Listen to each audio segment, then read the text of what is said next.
Hello and welcome everybody to the Blue Water Scouting Combine. I'm Kangas and I'll be your play for the day. And I'm joined by, apparently did not get the memo that this was a costume cast. We got Hawk casts with us. Hawk, explain yourself. Look, I don't have costumes. We went over this a week ago, Steve, and it's still true. I just don't have a costume. You had a week to prepare. I don't know. I could be the world's skinniest football player. Look. That's a football jersey. Let's see it. What jersey is it? I'm a doctor. I'm checking on the health of NA development. Okay, Ravens, sure. I'll allow it, I guess. You know, it's my team. That's your team. There we go. All right, well... Your costume's a little bit better than mine, I'll give you that. I mean, that's just because I showed up in one. I think by default, I win. But I got my emotional sport Dr. Mundo gameplay behind me as well that everybody can enjoy. But we're here to watch some Scouting Combine. Have you been catching a lot of the shows leading up to today? Have you had time to actually watch any of the past streams? I haven't gotten to watch too much. I've seen a little bit of it. And funnily enough, so Grapes and I actually got to talk to Parth as well yesterday. Salty Runback, new episode coming out later today. And we were talking a lot about the Combine and everything. So I've seen some things. I've really been enjoying the special rules and stuff like that. Players like Sushi really getting their standout moments at that. No special rules, though, today. However, Sushi and many others playing in today's match. Yeah, so there's a couple of players that I've had my eyes on. Because, like, from this past year, 2024, like the winter coming in, and then spring off season, we had a lot of combines going on, running the Rift. Supernova was doing one, even like EG did one last year. Rip them. But there are a lot of names that I learned in those scouting combines, and I'm going to be honest, I'm coming in here and there's a lot of names that I know who they are, but I haven't seen a lot of their gameplay. And that's what's exciting for me in situations like this and combines like this, is that players have the chance to turn heads and get their names known. So I'm going to be keeping my eyes on players like Adore, Dr. Calculus, Femini. I know these names. I've seen some of their gameplay, but not enough to really have a strong opinion on them. But there are a couple of players that I will have stronger opinions on, like Will, like Kryra, Scary Jerry, Cryogen, Mixture, players that have been around the scene for a little bit longer. Especially players like Will, that at this point we would kind of call like a veteran in the Tier 2 scene, having many years to develop here. But is there anybody that you're excited about in this lobby in particular? Well, I've got to say, Steve, there's a few players. I mean, I'm excited about a lot, but all my Tier 3 representatives, specifically the bottom lane for the blue team, Sushi and Mixture. This is the bottom lane from Lotus Summer Split that impressed so many people during their time. Now, they got their work cut out for them in lane specifically. That has been the growing pain for me for the up-and-coming Quebecois talent of Sushi against Scary Jerry. He's got to try to outlane the #1 laning ADC from the NACL, which is going to be a pretty tall order. But Steve, I got to say too, you're not the only one that doesn't know a name or two here. Femini, I know his name. I've not actually seen him play, so I'm really excited to get my first look at their gameplay. Mid laner for, I believe it's CCG Glorp in ACL. Okay. Also, were you trying to say that Sushi's from Quebec? Is that what that bit was that you just did there? He's a Quebecois. Quebec. I thought it was like Quebecian. That's a term, is it not right? Quebecian? Quebecite?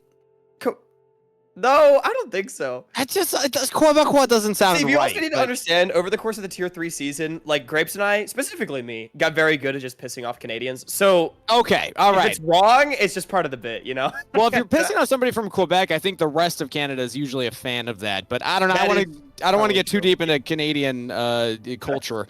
I'm not an expert on that. Let's talk about the draft that we've been seeing so far, because this is a different patch in World, so theoretically we should see some different priority on different champions. But so far, I mean, it does kind of seem pretty stock standard to what we've been seeing over the last couple of weeks, couple of months. Yeah, I mean, nothing too surprising here. For Sushi in lane, having access to the Ashe is going to be a big boon up against Scary Jerry Ziggs. Pretty standard composition from the Reds, I would say, with Zach getting locked in. Maybe not a champion we always see, but look, you got a lot of long-range poke and follow-up with the Ziggs, a Yone, a Cassante, and a Zach that want to create space and dive in. Meanwhile, on the other side, much more pick-oriented. Vi, Ashe, Rumble, Rel, all champions that can find targets and eliminate them before you even have the chance to do anything. Do you want to note, it's interesting to me seeing Quacker go towards the Rumble. This was Dr. Calculus's best champion over the course of the summer split with Ducky Getters. Gonna be playing against it this time around. We'll see how he does on the Cassante, a champion we didn't really see much from him.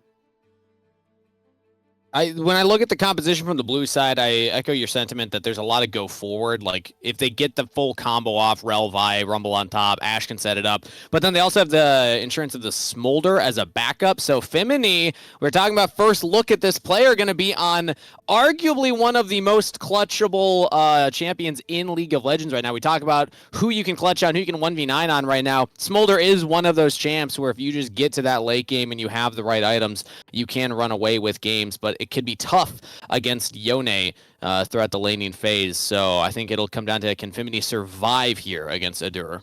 And I will say, too, I think the Smolder is the X Factor pick that brings blue side scaling over that top and makes, I think, the composition pretty difficult to execute now for Scary, Jerry, and Co. Because we talked about the bottom lane phase where my eyes are really going to be drawn during this early game. And I think if Jerry falls behind on the Ziggs pick, the composition is actually very difficult to play all of a sudden here for his team. 3 frontliners. They can provide so much space for that Ziggs, right? They can be so difficult to kill, but once Smolder hits stacks, you're going to have Sushi scaling up as well. You're going to have the Rumble doing % health damage with the Leandries. It doesn't become so simple to play if you don't have damage coming out from your mage in the bottom lane. So I think this is a great opportunity for Sushi and Mixture to try to prove their worth to their squad. Kryra as well on the Vi to try to find impact down towards the bottom side of the map. Up against Will, I think Kryra, something I've talked a lot about with him that I've really enjoyed throughout this this season has been his early game pathing. Specifically looking to attack the enemy jungler, get an individual lead for himself that he then can transition into a play towards his lanes. If he's able to do that at this game, could be. I mean, you're talking about if he can impact the bot lane, put the Ziggs behind. If Sushi's not able to do damage on Ziggs, then, you know, it's going to be rough. I gotta say, they still have a Yone, Kasate, Zac.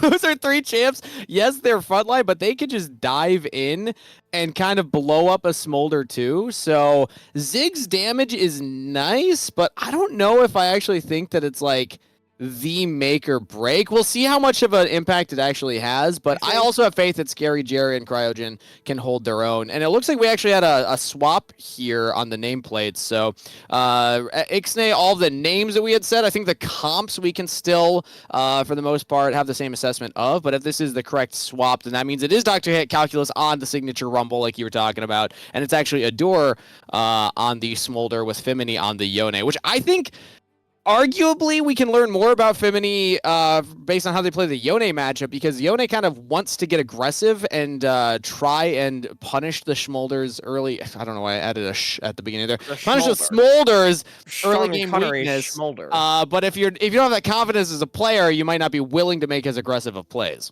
Yeah.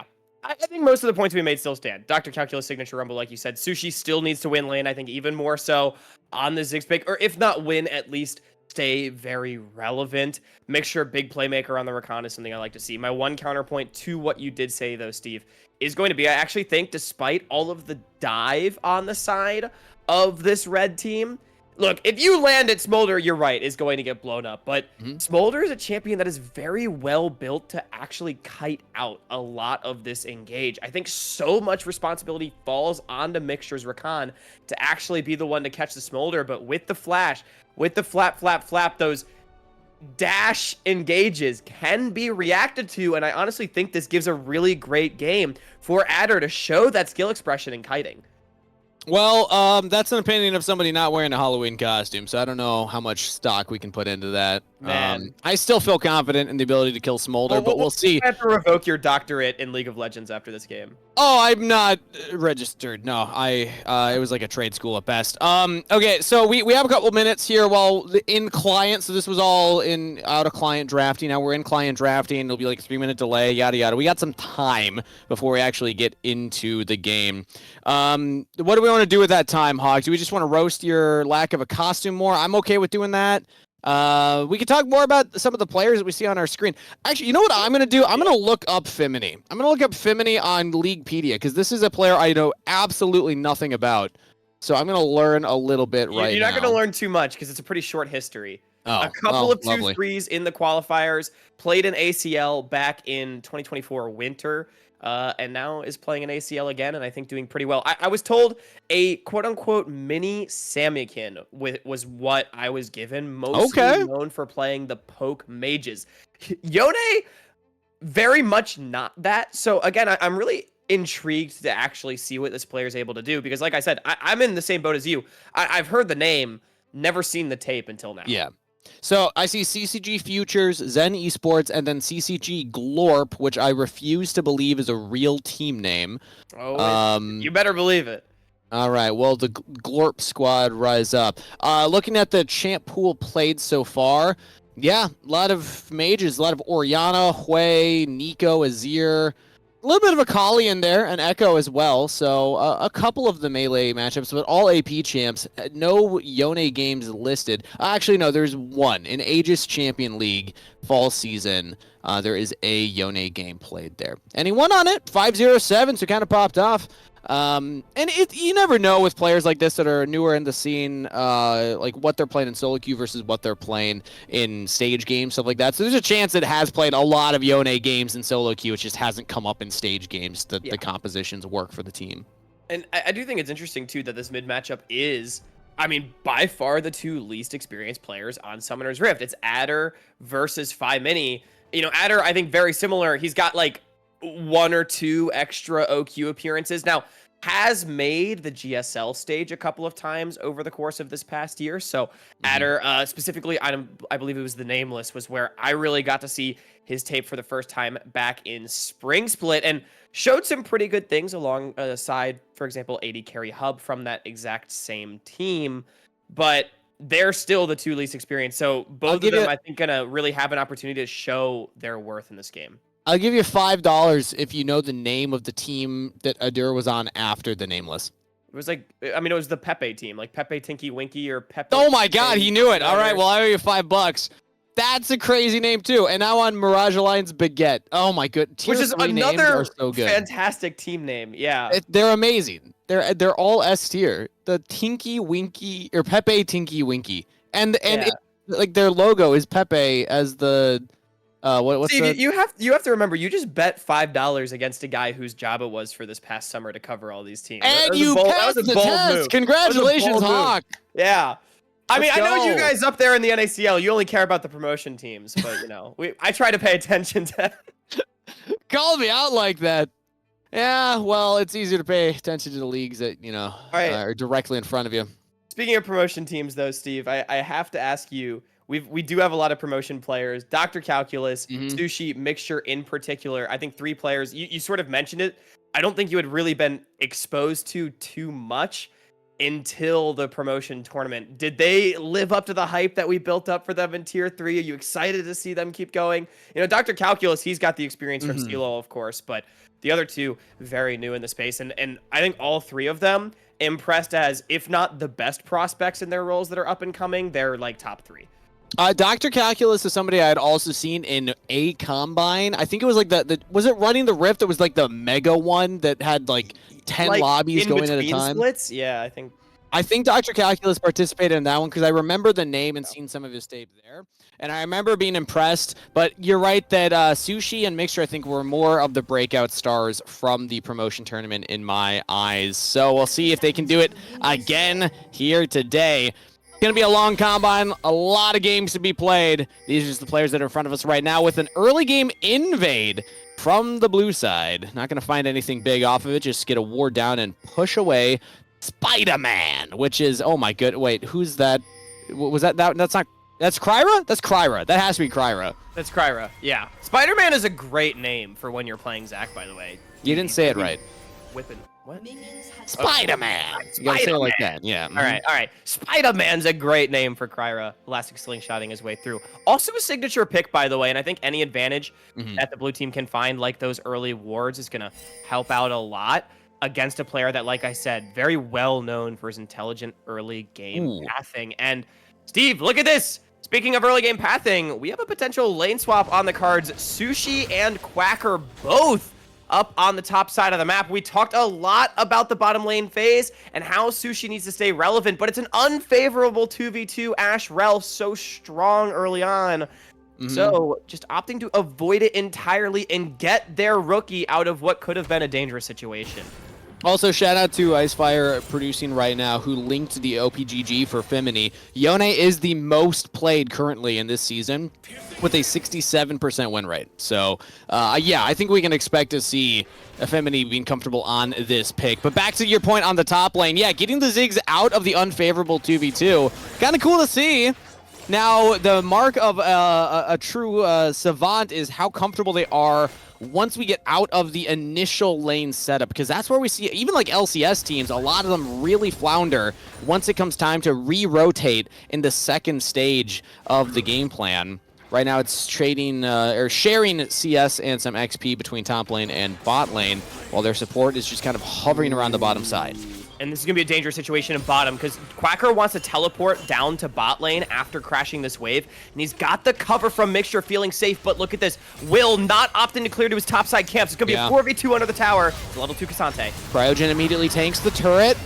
Takes 2 shots. Quacker is surviving for right now. It's actually first blood as Cryogen goes down. Quacker lives. And now Scary Jerry and Dr. Calculus are in a rough spot. They're going to run away and not even attempt to trade the kill. A disaster of a dive. Yeah, it was well set up by the blue side, but not able to make it happen anyway, as Mixture just played that so beautifully, soaking up so much of the damage after the initial combo went out of Quacker. He made himself become the target, balancing the health bars beautifully, and all the while, Kryra is farming up his camps. Will not going to have access to his top side, putting the Zac very far ahead. Yeah, what a rough start. You see the idea, you see the plan, you like it. It's just the execution a little lacking right there. And I gotta say, shout out to Mixture, who had the right read at least to hover that. They understood that there was a dive coming. We expected, though, the 4v2 to still work regardless. Definitely tape to review there. I know that between games, they do take time with the coaches. I actually don't know all the coaches helping out today. I think that they rotate. Maybe if we could get that information from production, that'd be awesome to know. I'm curious. But that's exactly the type of tape that you do review. As now in the mid lane, Elastic Slingshot ready to get onto Adore. No flash used, just a flat flap. Dodges out on the Q as well. Does have to flash at the very end, but Adore does live. Good flash from Adder. I think he dies if that Q connects from Kryra. Not able to land it, but Zac always so good at ganking the mid lane. We have seen some crazy clips from Kryra getting involved early on with the Zac pick, back from his time on Polestar specifically. And Steve, I think you also got a taste of this one when he was on CCG, if I'm not mistaken. And also, again, during the Combines, it was like we learned that Zac and Evelyn were his 2 most played champions. These are very different champs, by the way, but, you know, shout out to him either way. Yeah, I really like Kryra watching him play because, again, such a smart, cerebral player is how I would describe his playstyle. And he can play a lot of the meta champions. Like, I totally believed it when we thought he was on Vi, right? Like, he absolutely can do it, but he also has these signature picks that he's completely willing to pull out and look really good on.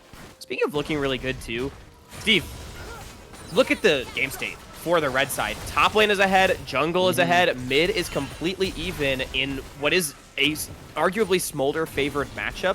And then Sushi maybe a tiny bit behind as opposed to Scary Jerry, but again, keeping the Ziggs relevant with the lane swap is such a big deal. And I mean, in these lane swaps, anything other than even can oftentimes tilt games quite a bit. And the team that was not really expected to come out of the early game super far ahead is up about 600 gold.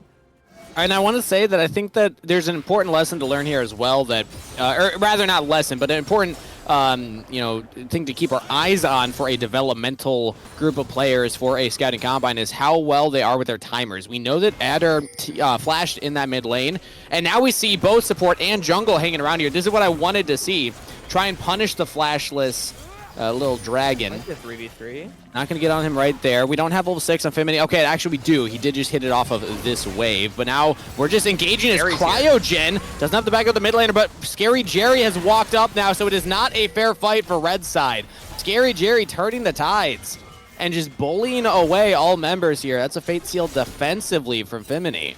Yeah, Scary Jerry dropping a wave to force out a couple of cooldowns. It's going to secure the dragon most likely for the blue team as well, but that is just more CS getting dropped for no immediate gold advantage. I'm not sure if I agree with that play because Kryra also just has the grubs to do, and now they don't want to let it go for free. They have to try and prove that the health bar advantage is actually an advantage and not fake. Scary Jerry flashed under turret bot side, but gets a solo kill onto Quacker. Let's take another look at the grubs, though. It looks like actually a disengage. Never mind. We don't need to take a look there. It is just a one grub take and then jump away. But I saw that Scary Jerry's flash was on cooldown, and then I saw the kill come through. Clearly, Quacker tried to go for a dive, thinking that he could take the Ashe 1v1 and was mistaken.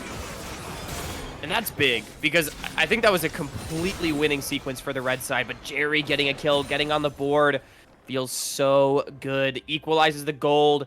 2 grubs for 1 as well, and now the play towards mid has been proven. They've found an advantage off of it.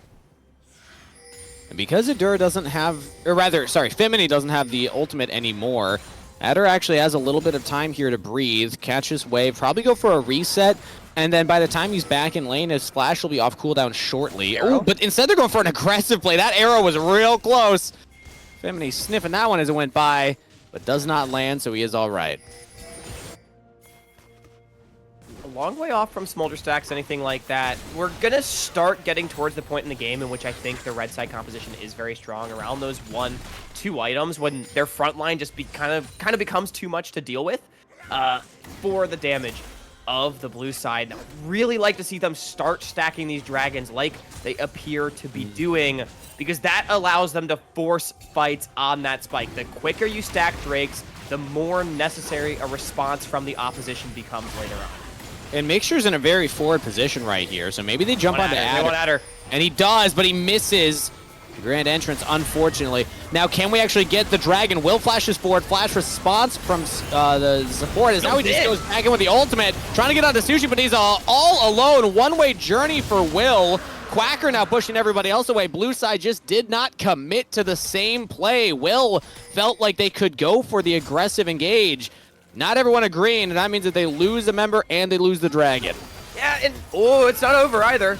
Yeah, Cryogen and Scary Jerry in a rough spot now. Cryer over the wall. They have Mixture there. Sushi for the damage. That's going to be 2 more kills donated to red side. Yeah, that's a big play. 3 kills and a dragon going over. Not really dropping any waves at that by Mini, even able to crash one in mid. 1.5 thousand gold advantage springing out of nowhere. That was beautifully played by the front line of the red team. It was Kryra who found the Q onto Will, and I think Will felt pressured to engage once he got pulled back in, but the team not really in a position to follow up, and then simply an overstay from the NACL 2v2 of Scary Jerry and Cryogen gets punished by, in my opinion, the #1 tier 3 support prospect, Mixture, having a fantastic game, 100% kill participation on the Rakana 10. I mean, you can make statements like that for a lot of members here. I would add even Sushi to that list. Spider-Man has been able to make it in, but has also taken a lot of time of 24 at the tier 3 level. Definitely happy to see more of Kryra around the NACL. And it's for moments like that where they are willing to make the more aggressive play here. Now Will trying to still be aggressive. Up in the 2v1, Quacker dodges out on the Q. Vaultbreaker misses. He gets the solo kill, goes down, but that is well worth 1 for 1 in the 1v2. Now bot lane, Cryogen and Scary Jerry trying to engage onto Sushi. That is the Ashe arrow down, and Shade Crystal arrow is no longer available. And now we can just turn back into Cryogen, who has to flash away. Shattering Strike, pulls it back. That's a kill. Scary Jerry picking it up. Looking for a little bit more out to Mixture under the turret. Will he commit? No. Doesn't have summoner spells. Will not go for the kill trade, but at least gets one onto Sushi. And Cryogen living up to the hype a little bit, flashing over the super mega, that's the wrong ability. What's it called? The Mega Inferno Bomb. Yep. Steve, that's the flashcards coming in for you. I was testing you. No, but able to flash over it, find Sushi. And, I mean, that's a big kill. Again, Jerry starting to get strong, and we talked a lot about this 2v2. I mean, to be honest, Sushi and Mixture have not really opted to play the 2v2 for quite a bit of this game, but finally a conversion coming through. But look at this. Right now, we're back on grubs. Oh, that was all you needed to do. Will just smite steals away one of the grubs. Kryra went for a very ambitious grub sneak right there. Everybody was resetting. Sushi was top lane catching that wave. Quacker's bot side, and everybody from blue side just ran in, and we're just gonna fight them instead. Kryra jumps out to Scary Jerry, has no backup. Now Mixture's running in, but can they actually kill Scary Jerry? This is insane if they do. Femini has now joined in. Fate Sealed only onto 1, flashes for the kill onto the 80 carry. They needed to get that. Trading their support death. Get the support of the enemy team. That's a double kill to Femini, and I think they can just run away with this now. Adder has to flash, and that is not a stacked dragon yet. Spider-Man on top of him goes into the passive. Femini on a rampage with an unofficial triple kill as Dr. Calculus and Will are going to try and turn this one around. They both have full health bars. They do not have their ultimates, though. It's just going to be a raw team fight, 2v3. No lubrication. Can they pull it off? Big health bar still in favor. Gets poked a little bit here. Spider-Man misses the Q. They get the Void Grub. We don't need to fight for anything at this point. Does Will go for it? Ball breaker channeling, hits Mixture, but now Femini's still there for the DPS. Quacker might be able to get away. They had time for Scary Jerry and Cryogen to respawn and make it back. We're just scrapping for the sake of scrapping, and we're getting kills for it. Dr. Calculus getting that one, but they do still lose a couple of the grubs. All the while, Sushi working on the bottom lane tower, TP'd down here at the end of the initial play, knowing that his job was done, still keeping the red side just barely ahead of the opposition. The big beneficiary of the play, though, is Femini, 4-0 now on the Yone. I think he picked up 2 or 3 of the kills in that fight. Gonna feel so good. We talked about the importance of the mid lane matchup. The two most inexperienced players on Summoner's Rift. I mean, honestly, both of them making their presence felt. Adder at least should later, but right now it is Femini's show. And you gotta say, this is a great way to make an impression on a champion that you haven't put a lot. You've only put 1 competitive game on out of your very limited competitive experience. Yes, it is your most played in solo queue, but for guys like us that haven't seen the tape yet, this is our only impression so far of Femini. It's a great impression at that. Like you said, that triple kill there. Adder not able to quite get the right positioning in that fight. And once Will smited away the grub, you have 4 grubs. I think you could just kind of walk away at that point. But they did want to commit for more. Now they're committing here onto Quacker. Enemy tank as Kryra engages into the mid lane. Left alone. Adder did not follow the team fast enough and gets punished. 4v1. They will kill Quacker. It takes a lot of firepower, but they get him down. So it's a trade of mid laner for top laner. It's going to be a trade of Dragon for Herald as well. The top lane tier 1 going the way of the blue team. Maybe a tier 2 if they're able to pressure it, but already on the reset is Red Squad. Dragon's getting stacked. We talked about the importance being able to force fights. Quacker was a little caught out, but Adder without the flash. We talked about how this is a good game for him to show his kiting prowess on the Smolder.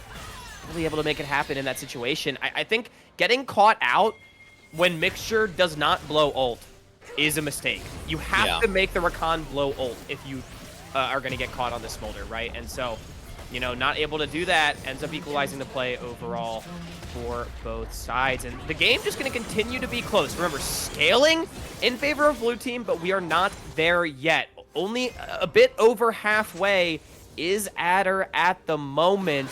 And we talked 1-2 item spikes all coming through right now for red team. This is their time to fight.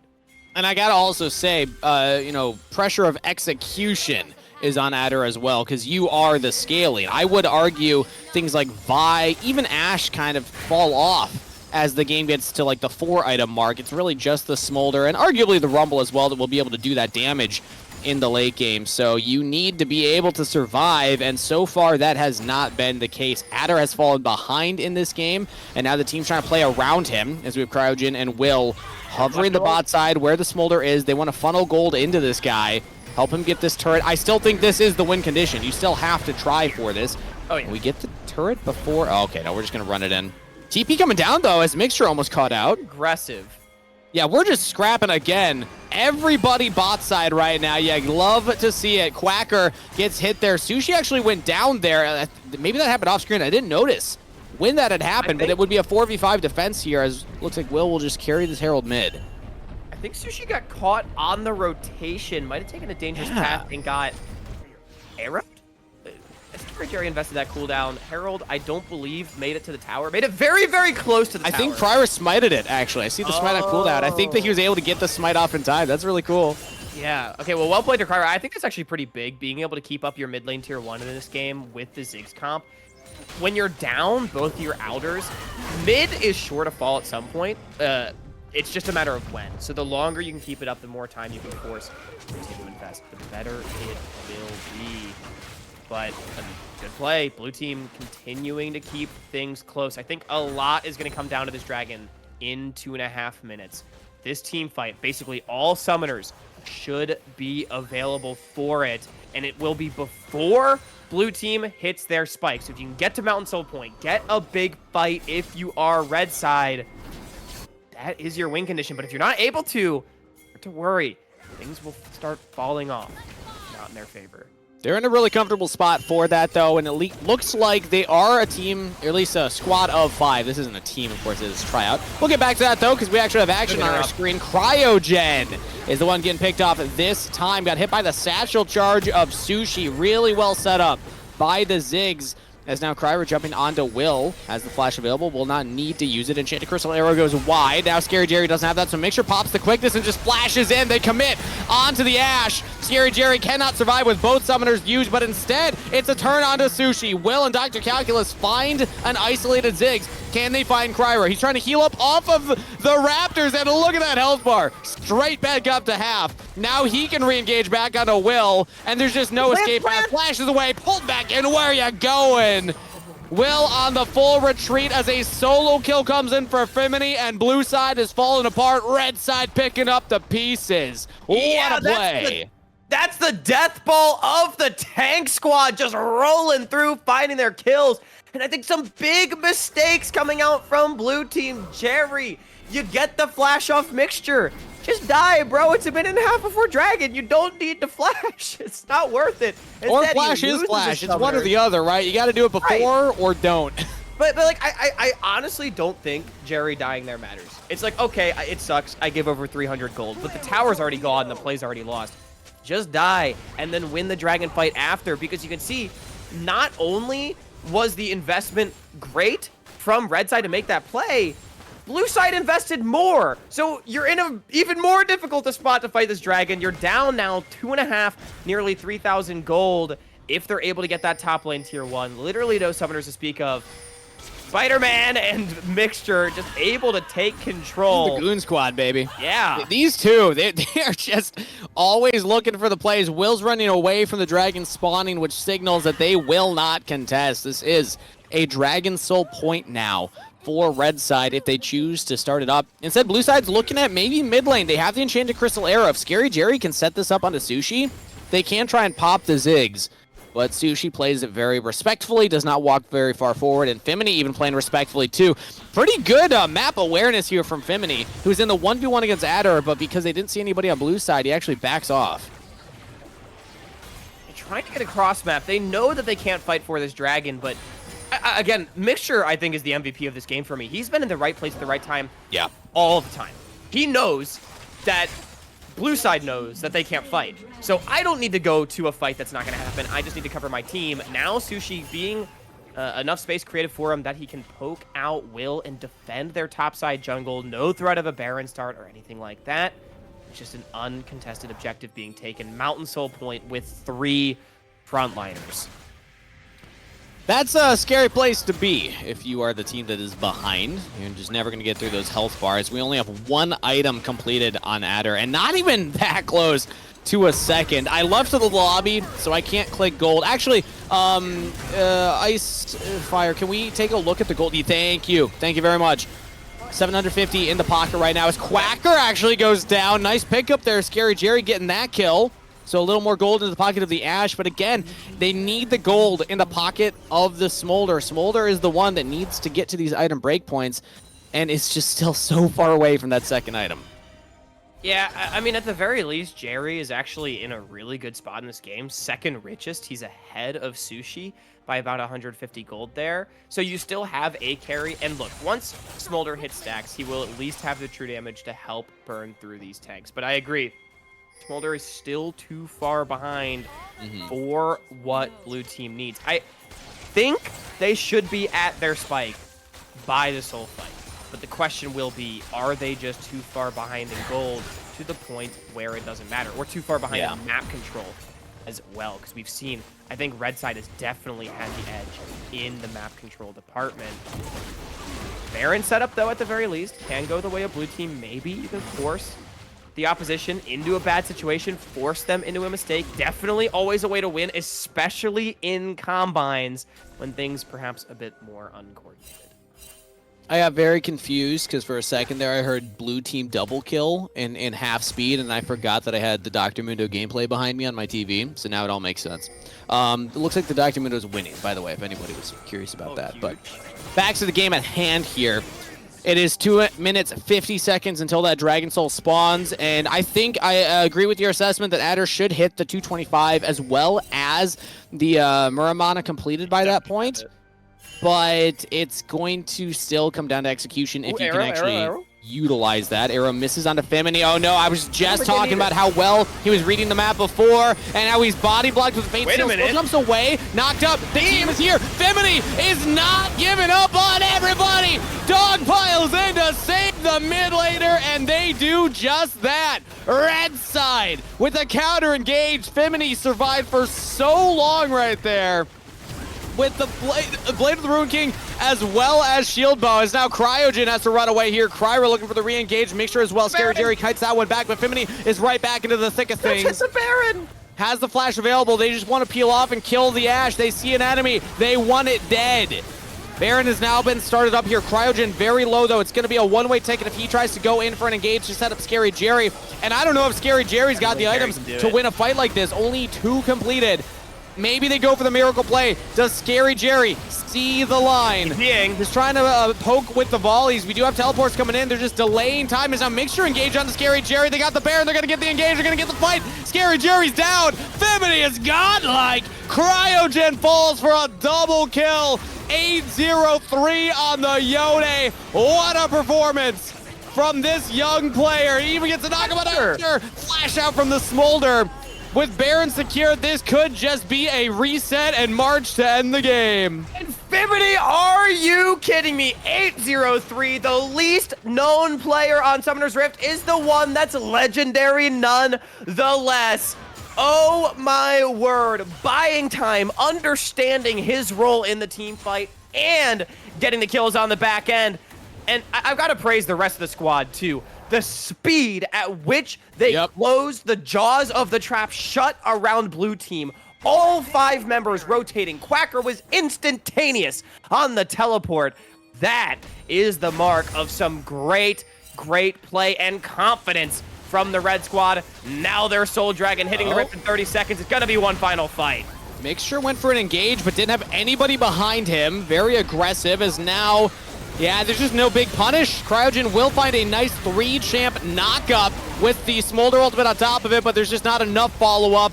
The Rumble ult's a little late for the layered CC, and that means now teleport in from Femini, and this is just going to be the game-ending fight. Scary Jerry's already down.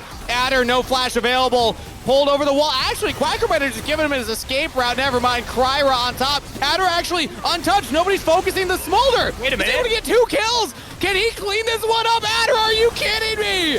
A double kill with the Zac passive. Femini wants to flash forward for his own double, and Kryra lives. It didn't matter.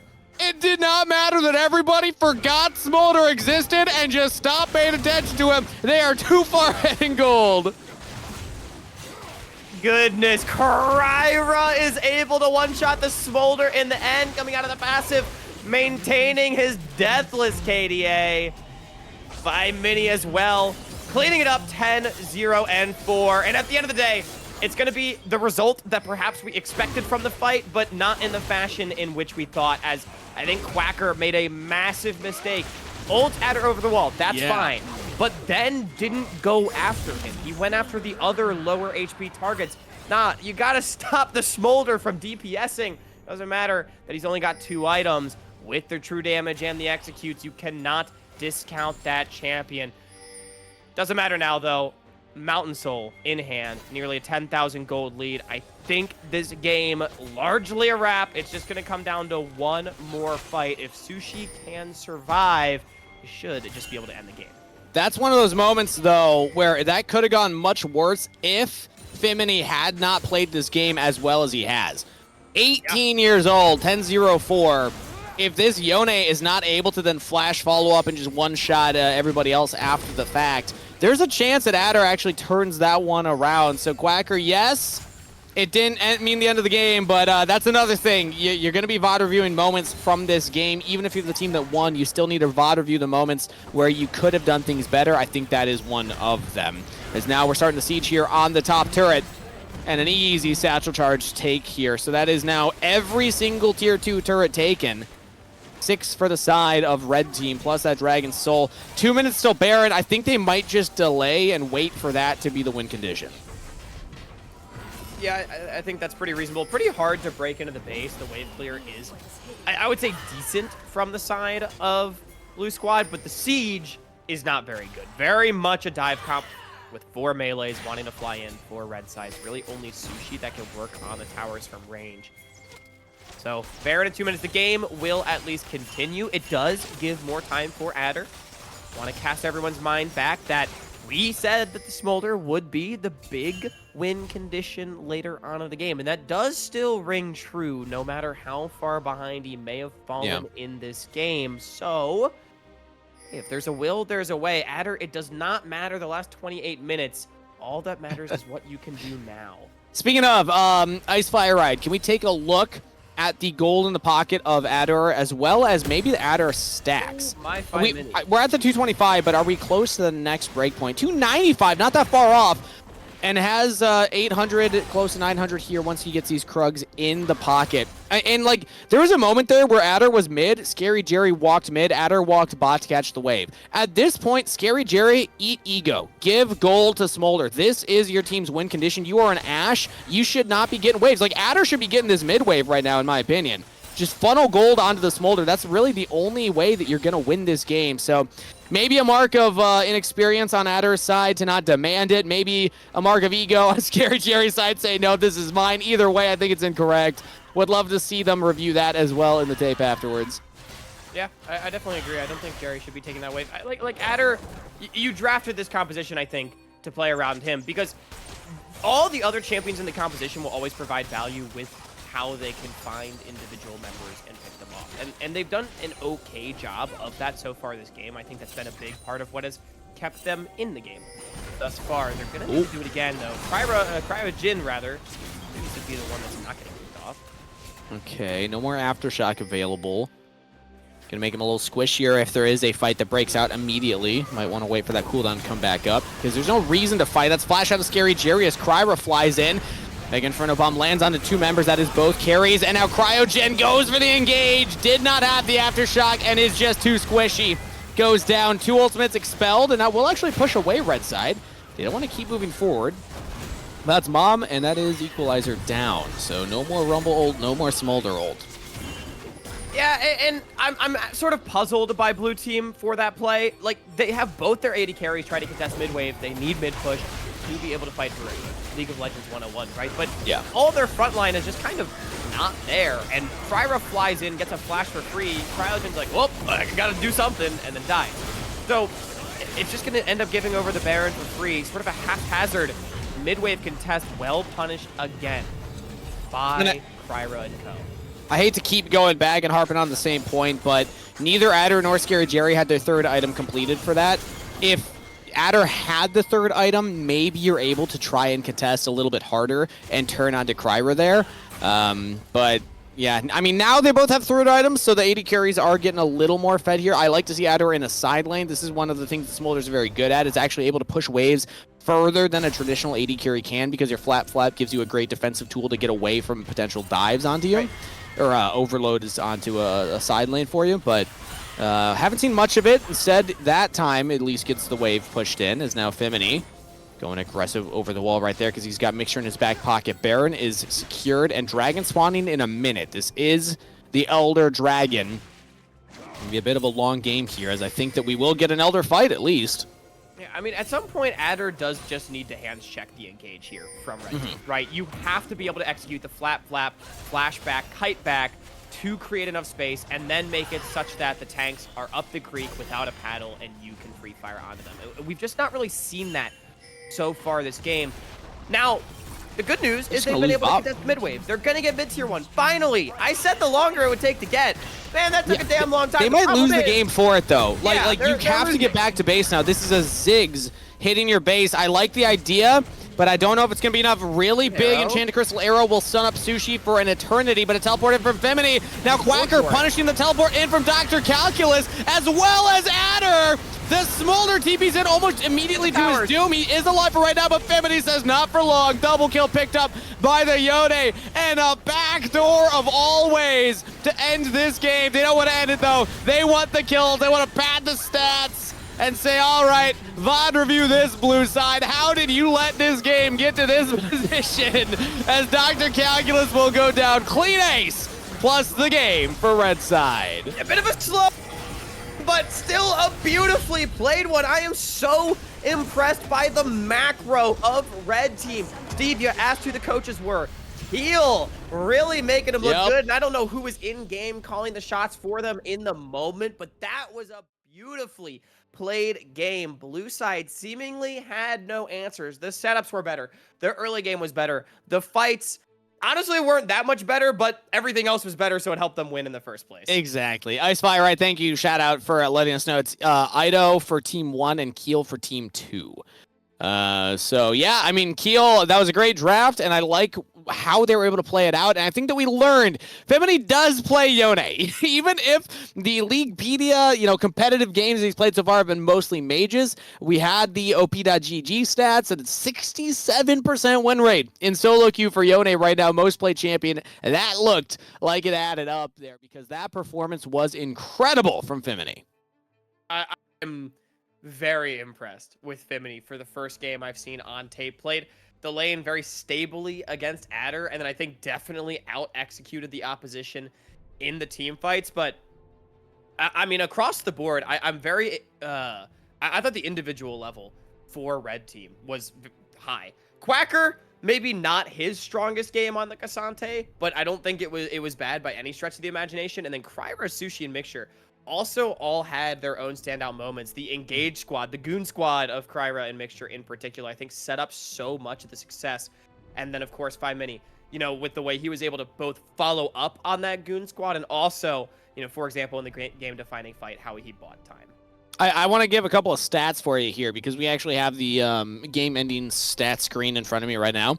Adder actually did the most damage, 28,000 damage in the game, so shout out to the Smolder. Even if you weren't able to carry the game at the very end, you still were doing DPS, which was your primary role in this composition. For the reason, again, I'm going to call you out, Scary Jerry, for the reason you need to drop waves, you're Ash, let the Smolder get the waves. But also shout out to Femini, 1306 on the Yone, Kryra 3018 on the Zag. That's a 21-0 KD A ratio. That's insane. And yeah, I mean, he was also finding a lot of the engages, but I like that you shouted out Mixture too, because the Rakan was a big reason why a lot of those fights went the way that they did too. So everything just kind of came together for Red Side. Now, I'm trying to remember, we swap up comps though, right? Like the teams aren't going to stay this exact same throughout the day. I think it's the same teams, but Fearless draft. Fearless draft, same teams. All right, well, that'll keep you engaged then, everybody, for watching along. Thank you, first of all, for everybody who is watching along, for supporting not only North American developmental players. I know this is a big deal for them, but also it's cool for you because now you get to know the names of the players coming up in the scene before anybody else does. But with that said, we're going to send it to a short break before we get ready for that game number 2 in this best of 3 Fearless. Kind of best of 3. We still go to 3 games regardless. It's Fearless, though, so we won't get to see all those same champs. It'll be new and different and exciting for game 2, and we'll see you there.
Hello and welcome back, everybody, to a now solo cast of the Blue Otter League Game 2. I bullied Hawk into putting on a Halloween costume, and he was so embarrassed that he decided to pull his internet connection, and I think he disconnected. But hopefully he will hop on. I know, Hawk, it can be embarrassing wearing bunny ears in front of a live audience, but trust me, it's what the people want. So let us know when you're back online. For now, though, you're going to be vibing with me for a little bit here. Oh, I hear him. I hear Hawk. Yeah. Okay, we have sound at least. Hawk, I don't know if we can see you yet. So while we're waiting to get Hawk are we, on... live? Yeah, we're live right now. So while cool. we're waiting for people to be able to see you, I'm going to show them what you looked like in your bunny costume on Friday when we went to the party. Good. And then people can at least have that in their head when they're thinking about what you're going to look like as soon as you show up here. I have no idea where the safety. Oh, now they see you. Are you wearing the? Okay, wait, you're not wearing it. Like okay, No, I gotta. I thought you were calling in a ringer. I am calling in a ringer because you didn't put it on. So now Sorry, bring in the bunny ears. I'm texting your roommate. Bring in the bunny ears. Slap him on the face. I'm gonna see. I don't know if he'll actually slap you. I don't know if I have that much power. If you'll follow through on that regard, but I think he'll bring you the bunny ears. Slap me if I'm being honest. It's just kind of how we roll, right? I hear stirring. Oh, okay, that's good news. Hello. Where the hell did that picture say? I tried to save a photo. Oh, there it is. We have bunny ears on Ben and a slap on the cheek. Let's go. Oh, and I get a Josh tail. understood the assignment. It's gonna matter too much. Is that a tail? It's a tail. All right, you got to put that on. We can't see it, but just so we know that you're fully committed. I'm sitting on it. I think that's a little. I think it's a little difficult. I'll allow it. Okay. Well, now we actually have game 2 in front of us here today for our Blue Otter Combine for Halloween. And now I don't feel all alone wearing a costume. So there you go. I got you covered. I tried to throw on a jersey to do something, Steve, but apparently that wasn't enough for you. Now you're a bunny baller, bunny footballer. Sure. Yeah. Dude, yeah. I'm like Bugs Bunny in Space Jam. But wasn't that about foot or basketball? It's about basketball, but it's close enough. All right. Sure. We're really falling off the rails here, man. I don't know what's going on anymore. I'm still trying to find that photo that I saved. It's saved to a red, I don't know, mystery place on my PC. Oh, it's saved as a .jfif? What the hell is that? Not the .jfif. Well, what is a jfif? Hey, all right. Steve, they're champions that are on. Yeah, let's talk about the game. A little bit about that. I mean, it's not even that exciting. I guess Udyr is kind of cool. I think that champion's cracked. Kryra on Udyr. You got an Ivern as well, so actually it's not Kryra on Udyr, it's Quacker. That's fun. You just lied to us already. I know. Can't believe you. All right, I'm so committed to this, though. I screenshotted it, and I made that an image. That is a JPEG. We have an official JPEG that we're going to grab here. Oh, boy. I'm, like, concerned that I don't know exactly what image you're going to put up. No, you can't see it. You can't see it. Okay, it's off corner here. Okay. Are you going to virtual cam it?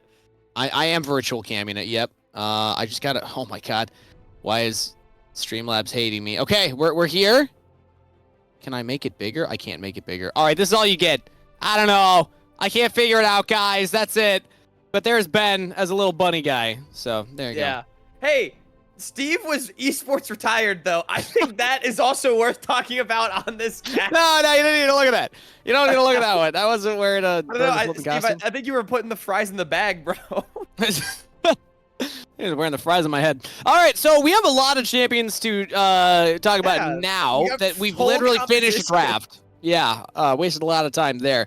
Okay, I'm just going to stream of consciousness this one. So we got what? Udyr top, Ivern jungle, Jace mid, Kai'Sa, and Nautilus bot lane. What the hell is this comp trying to do? I guess it's like fly in to the back. You can poke him with Jace and fly in with the Kai'Sa.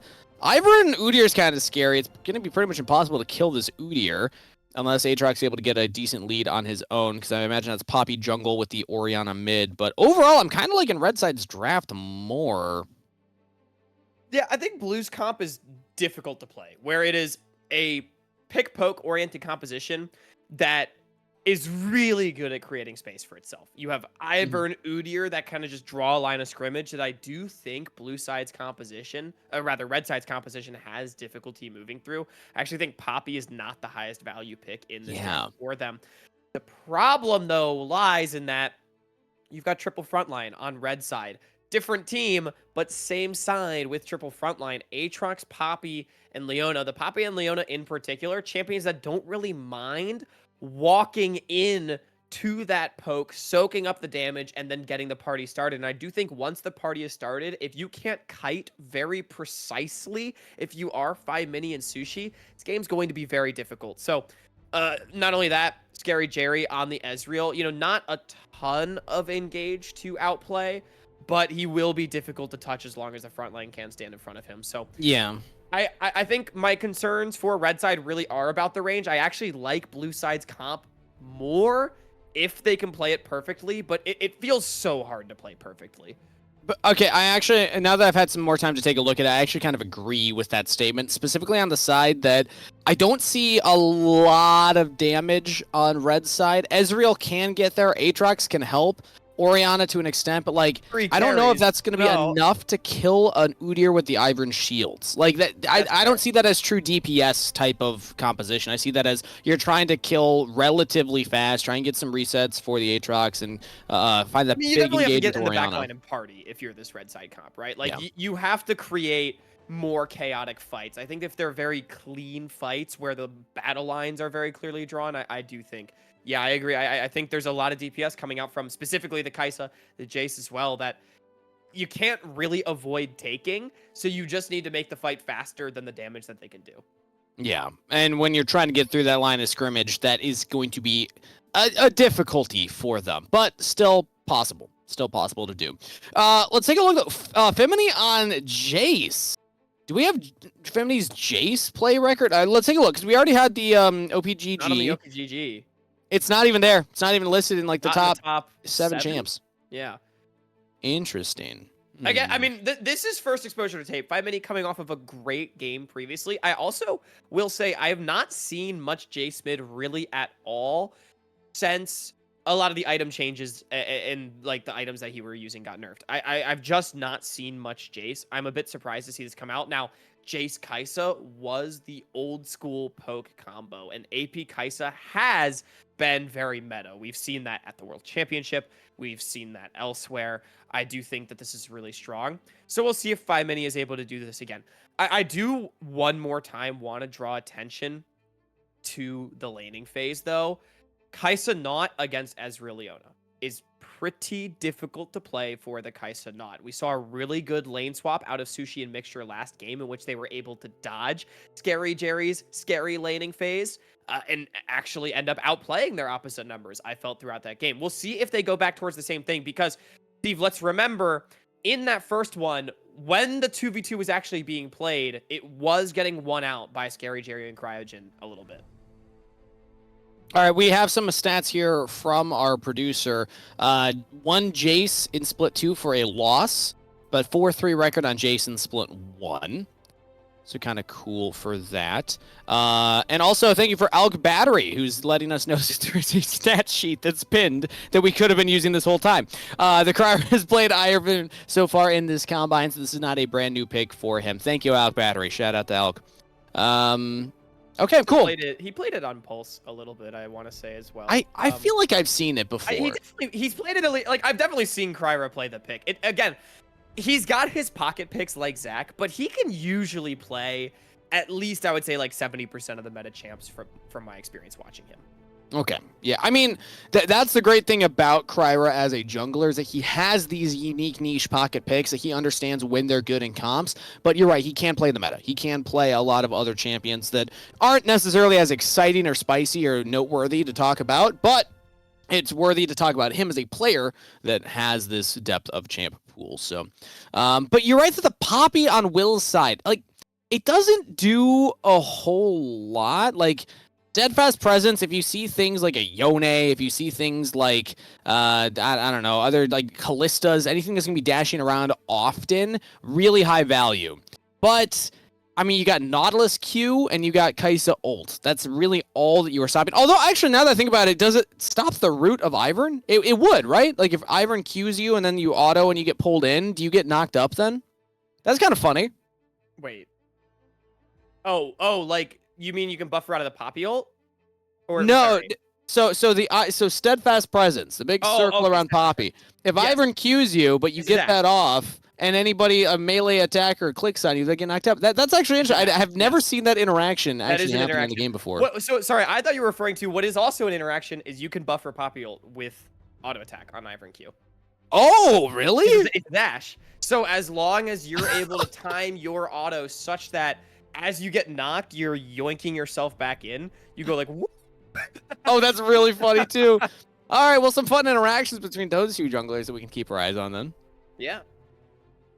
I do think Poppy is generally pretty good into Ivern as well because Poppy is very early proactive, right? And that is the one thing that Ivern sort of struggles with is you're not really a champion before level 6. Like, yeah, you got gank pressure. You're okay in early skirmishes, but you're generally relying on whoever your teammates are. Mm-hmm. And I do think 2v2s, 3v3s, generally looking pretty solid here for Will to be able to play around, right? You've got Aatrox, Orianna, Ezreal, all champions that are kind of just decent at all stages of the game. So we'll see how Will's able to leverage that. I do think it was a quiet game 1 on the Vi for Will. You know, the dive in bottom lane didn't work out early on, and then they just didn't really find any other windows. Yeah. So I'm hoping to see that happen this time around because I do think, unlike last game, like I said, I think scaling favors blue side if they're able to play to the level that this composition demands. And one thing that Ivern is great at early game here is it looks like we had a slight pause, so we're waiting for the game to catch up. One thing Ivern's great at is defending against lane swap dives. So if they do go for a lane swap, sending Kai'Sa Nautilus topside and having Udyr bot, there's any danger of that. If the Ivern's able to read that, you just throw out a shield. It makes it so much harder to kill the person under turret. Although, as the current setup stands, I don't think we're getting a lane swap. I think we actually will have just everybody in their assigned lanes. And so, interestingly, I do agree he's good at covering lane swap dives. Ivern, though, very bad at counter jungling a full quadrant in a lane swap from the opposition, right? So I think ultimately Spider-Man's gonna be okay with that one not coming out. But it does mean Sushi and Mixture forced to play the 2v2.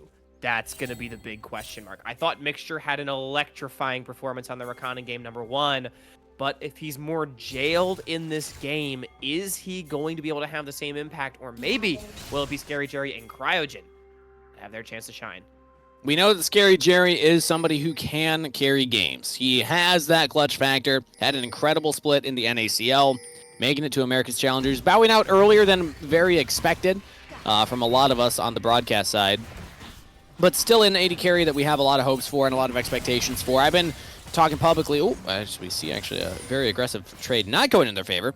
I've been talking a little bit on socials. People have been asking me what players at the tier 2 level, at the NACL level, do you think had a very good reply to David China. You dropped a lot of names. I dropped a lot of names, and Scary Jerry was one of them. I actually do think that this guy has what it takes to make that jump, but is it going to be enough right now? First blood to Sushi, winning out in the 2v2 with the Kai'Sa Nautilus, killing Cryogen. You know, Scary Jerry may be our collegiate NACL GOAT, but Sushi Man, the tier 3 up-and-comer. That's a massive 2v2 for the Kai'Sa, especially because it's going to accelerate that scaling all that much more. He's got the Ivern to play alongside him later on.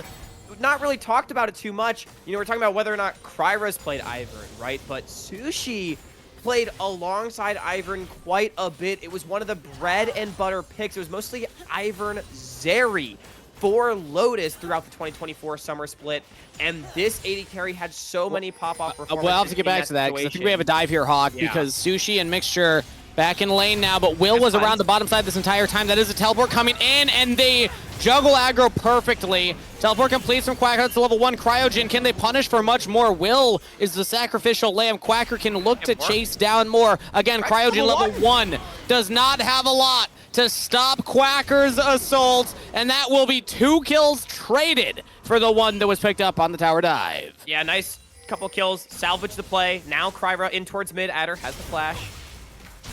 Gonna have to use it here. Trying to sidestep instead. Will flash before the Q goes out. It will miss, though. Cryro whoopsing that one as Adder does live. Yeah, a lot of stuff to talk about right now. First of all, we talked about how if you get a quadrant denied as Ivern, it's really hard to do it to the opposite number. Cryra is going to be down in camps because he can't farm Will's Krugs fast enough. That's just the way Ivern works. Really good at counter jungling 1 or 2 camps. Really bad at doing more. How about a repeat gank mid? Is he good at that? Will is hanging out nearby, and Fiminy's low on mana, but Mixture's here as well. Flash forward by Cryro. Will picks up the kill out of Fiminy. Cryro will trade back into Adder, and now Will in a 1v2 situation. Flashes over the wall, had it available. Mixture flash follows, misses the dredge line. So that will just be a 1-for-1 trade. I like the sauce from Mixture right there. Unfortunately, not able to find it. Good punish on Adder's flash being blown. Even though they end up losing 5 mini in the process, they still trade up because Will's flash got forced on the back end. Because that was going to be my next point to break down, which was that I think Adder just played the gank incorrectly. You're always going to have to flash there. Don't take a million damage while you do it. It's not worth it. Bite the bullet. Because, you know, the longer you try to outplay, the harder it gets. Ooh. And then, of course, in the 2v2, Sushi 1-1-1 down CS because he had the wave denied in the dive. I think he might have played it a little bit incorrectly. Should have perhaps stayed under the tower for the teleport. But regardless, I think both bottom lanes going to be reasonably okay with how things are going down here. Yeah, he's catching a big wave, and Cryro's hanging around. If they can get a kill, that's massive. No flash available on Scary Jerry. Has the barrier. That's a good dredge line to start things off. Massive damage. Has not thrown out the barrier yet. Rooted up in place. Cryogen goes forward, and he still does not save his AD carry. Scary Jerry goes down. Give the kill to Sushi. That's a 2-for-0 in favor of blue side. And we've just seen throughout this series that the blue team, this Cryra Mixture team, has been more coordinated. Scary Jerry and Cryogen felt safe to try and jail Sushi and Mixture under their tower because Will was on their side. But Cryra, faster, more decisive to the play. Poppy does not get involved, and Jerry and Cryogen both drop. I mean, just as I'm saying that the 2v2 is even, Sushi picks up another kill, another assist, and largely gets to equalize the CS deficit. Yeah, gets the wave shoved in. I believe that got under turret there. Actually, producer Ice Fire, can we take a look at the bottom wave? I'm just curious the positioning of it right now. Quacker's going to push Dr. Calculus away. Is it frozen? It is! Okay, that's actually pretty rough. Despite the kills going to Sushi, Scary Jerry, Cryogen have had the ability to freeze this wave and get a big CS advantage, and also XP advantage, which means that they might still be able to find a window to win this. I think Cryogen and Scary Jerry need to like full send it all in. They have Cryogen's Ignite back up and still no summoners on the other side. Yeah. But, I mean, respectful play right now from Sushi and Mixture. They know eventually the wave will bounce back towards them. You drop a couple creeps in the short term to make sure you can still pick them up in the long term. At the very least, nursing that CS lead. Keeping things, I think, relatively close between the AD carries, but around the map, it really is just the blue side. Steve, Will has not really found the early game impact that we wanted. He's finally getting on towards that dragon, but not before Cryra. On this Ivern, free 6, finds the Void Grubs with the help of his top laner, multiple ganks and plays. This is the sort of intelligent, proactive early game that I have loved to see from this player, and why I think he is absolutely one of the players to keep an eye out for, not just at the tier 2 level, but potentially at the tier 1 level in the next few years. I gotta echo that sentiment. Cryra has looked nothing but impressive, but in the last string there, at least Will does get the dragon for the team as Adder actually pushes a wave in and gets a plate right there. So doing all right for himself in the mid lane right now. Bot lane goes for a reset as Sushi and Mixture will make it back to lane and shove this one in. Scary Jerry, they did not go for the all-in that you were hoping for. They do have a slight advantage right now with that True Shot Barrage, but it's turned out to hit the wave. So we're just trying to farm up right now, not actually looking for a 2v2 at this point. I think maybe a little traumatized from the last couple, how they've gone. Yeah.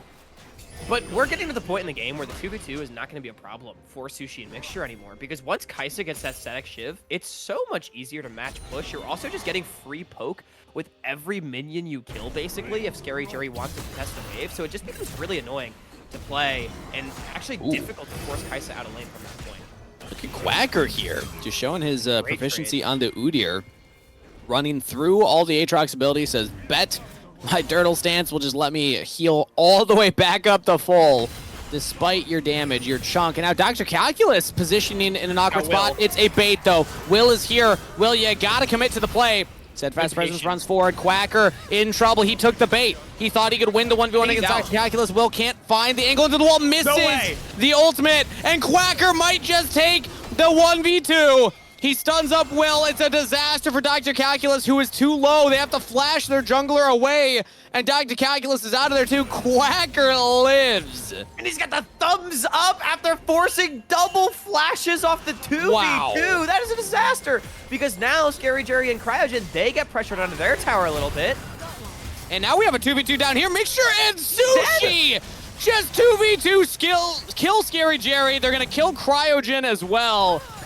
Alrighty, it might be time to start packing it up here. The scaling composition has a massive lead in the early game. I mean, what did Jerry just do? His jungler is on the top side. He knows that Spider-Man is lurking in the corner. Spider-Man. And did he shift forward? Or he got caught by a dredge? Like, why are you in front of your minions? That is a huge mistake, uncharacteristic of Jerry. And, I mean, that is bad to worse, because not only do you not get the kill on Quacker, who is just, I mean, running circles literally around this Aatrox in the top lane, but then you lose 2 more kills to the scaling Kai'Sa, who, now we can say, Steve, despite still a 16 CS deficit, is definitively in the lead with the scaling advantage. Yep. I'm just baffled. Well...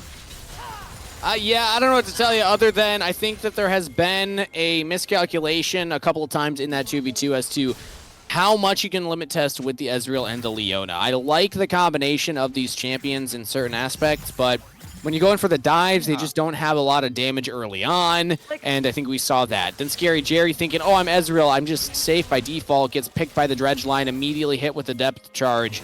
Chain CC from a Nautilus. You can't arcane shift away from that. As another one lands, the team is here. Make sure still able to walk away just fine. As we're repositioning for the spawning of the second Grubs, I do believe. Yeah, that's the second Grubs. Just came up. So we might actually get a fight here. Fimini is pushing the bot wave, has teleport. Maybe we go for a 5v5. TP. They should fight this. Absolutely. And they're TPing. There's no flash on Cryogen right now, no barrier on Jerry. You just stat check the opposition right now. We have collapse. Watch for Adder's Orianna Shockwave. That is going to be the big thing. It's Solar Flare to start things off. Cryogen jumps in. Shockwave out of 2. They got Cryo. They got Sushi. Sushi's out of there. Dr. Calculus with the damage. That was the 1-2 punch they needed. But can they weather the storm of Fimini? Double kill over to Dr. Calculus. So far, so good. Mixture trying to frontline. Fimini's trying to get that damage down. They do take out Will, but Dr. Calculus just has no threats available anymore. Adder has flash. He gets over the wall. Fimini tried to flash on top of him. Doesn't have the damage. Scary Jerry picks up that kill, but Dr. Calculus showed up huge in the scrap at the Grubs. Yeah, that's what you want from the Aatrox. If you're able to get on top of the back line, that's when Red Side's composition shines. You have to play the team fights perfectly, and unfortunately, Steve, we saw a rookie mistake from Sushi. Didn't flash the shockwave, and then couldn't get away. Will, with the steadfast presence, prevented the killer instinct to reposition, and from that point, it was a wrap in the fight. Sushi, you get 1. Yep. You don't get more than that, but at the very least, the game brings the game very much back towards a more equal state. We might not be done, by the way, because there's still a dragon on the map. At the very least, Sushi maintaining that flash, as does Kryra. But Jerry, he's got his summoners back up. He's going to be very difficult to bring down. Kryra's in an awkward position right now. Flashes back into the pit. Has no escape path now. Daisy goes out, but he's going down. Shut down gold over to Scary Jerry. As blue side were very overeager to establish themselves in the river. Did not have numbers advantage. Did not have the right to be there. As now Sushi going to get pulled back in here. Scary Jerry looking for some damage onto him. Quacker is nearby, but Dr. Calculus is there as well. Quacker just jumps onto Scary Jerry, but he's all alone. Sushi cannot get a lot of damage out from this position. No ultimate available. Does have the flash. Might be able to look for an outplay. Doesn't look like it right now. Dr. Calculus still chasing down Quacker. Pushes him all the way up back to top lane, and that dragon belongs to Red Side. First time this series that Will and Co. have been able to get pictures of Spider-Man as well. It's the first death for Kryra. True! Ooh, Sushi almost goes down to the True Shot Barrage right there. Now we turn back. Solar Flare lands on the Mixture. They don't have a lot of damage, but they might just have enough. Sushi almost goes down. Scary Jerry looked for him. One flash auto would have had it, but he was not feeling confident enough. Keeper's Verdict will not go out from Will, but they have Prio in the mid wave. They're going to shove this in. Very close play. Sushi and Mixture almost both went down. This game is scrappy, though. Quacker still dominating in the 1v1 on the top side, but Scary Jerry starting to take over in the 2v2, 3-2 and 2 on the Ezreal. Actually, the richest member in the game after Sushi went down around those grubs. And we saw a little bit more of how the Ezreal Leona is actually supposed to beat the Kai'Sa Naught. Your front line as the Leona is just tankier than Nautilus. So Cryogen goes in, tanks more damage, and then, you know, the Ezreal does about the same as the Kai'Sa at this point. Later on, that's not true, but for now, right? We weren't seeing that early on. I don't really know what happened, but hey, good on Jerry and Cryogen make it happen. Unfortunately, not able to find the kill, and they lost Summoners. Yeah. The opposition did not for this Herald fight. Scary Jerry's not going to have that flash available. Sushi won't have the cleanse, but Flash arguably the much better one right there as Mixture engages in onto the support. Cryogen's fine for right now, but Daisy's Getting fried. also providing a frontline. Sushi almost just drops to Adder. That is no Orianna ultimate available. Dodges out on the True Shot Barrage. Re-engage attempted from Cryogen right there. Red side want this. They know that the Kai'Sa is low. Maybe they can take the fight, but the battle lines have been drawn. You talked about the strength of the Ivern, dropping these brushes, making it so annoying for Red side to actually fight them. And now we're on to Adder. No flash available, and he's just picked out the mid laner from Red side. Femini is going to be traded, though. It's going to be mid for mid as Femini will try and buy time, but that is just that. No kills traded back for his life. Quacker now out of position, gets caught out here. Red side, such a sticky composition. If they get onto you, it is hard to get away. So much CC available, and they will win out on the scrap. Yes, Kai'Sa and Jace just don't really have the damage yet to do to get through the triple front line of the opposite side, right? You need 3 items on both of them to really pack enough of a punch. You can already see the value that the Ivern Udyr provide, though, with how long they were able to stand in that fight despite Sushi getting chunked on the onset. Without the damage, Dr. Calculus and Jerry as well just throw in so much with a lot of safety. Really hard to deal with. Ultimately, I think it's just a trade of 1 for 2. No objective going over. Red side still maybe trying to get back towards it. They have a bit of river control up on their opposite number. But, I mean, Steve, this game, very scrappy. And much like the first one, it's a lot of bending but not breaking from either side. Yeah, I'm surprised that Red side didn't actually go for the Herald after that. When they had the numbers advantage, Femini had teleport, so maybe their concern was, oh, Adder doesn't have TP, Femini does, so if we start this and they just poke us out with the Kai'Sa, then we're in trouble. But now they're on Herald, but they lose the bot turret. Herald can be a turret, but that's not always guaranteed. A turret is a turret, so Quacker feeling good about that for blue side right now. They're maintaining a bit of a gold lead, despite the fact that the last couple of plays have gone in favor of red side. I do think blue team should reset and try to answer the top side push right now because they want to get the tier 1 in trade, but you need to deny any sort of play towards the tier 2. I don't think there's any room to be able to get mid with Jerry in the area. That tower basically full HP, and okay, yep, Adder, or rather Femini walking over. I think wisely, though, saving the Herald is Will. Understanding that he can do that. Cryogen and Scary Jerry getting pushed away from Quacker right there. Leandri's completed, so he actually just one Phoenix stance right there, did all that damage. Whew. Udyr's a fun champ, isn't he? He's kind of disgusting, not gonna lie. I feel like Udyr's been really OP for months, and we've just not been seeing it get more. Well, we saw it for too long at the beginning of the year. I think it was a blessing that people but now were it's like playing the Leandries. I think it's really good in like jungle, and then I mean obviously Quacker's still playing a top lane because that was like full tank, and you just didn't die. But now with Leandries, it does too much damage. Well, talk about tanking. Make sure tanking up at the front line here with engage on the Scary Jerry, but what a shockwave from Adder! Followed up by the Solar Flare of Cryogen. They turn it right back on its head. Scary Jerry goes down. They get Flash and Cleanse out of Sushi. Almost got the kill. So close right there, but not quite enough. Oh, what a tight play right there. But ultimately, it's just Jerry that drops, and obviously no teleport. He's the AD carry.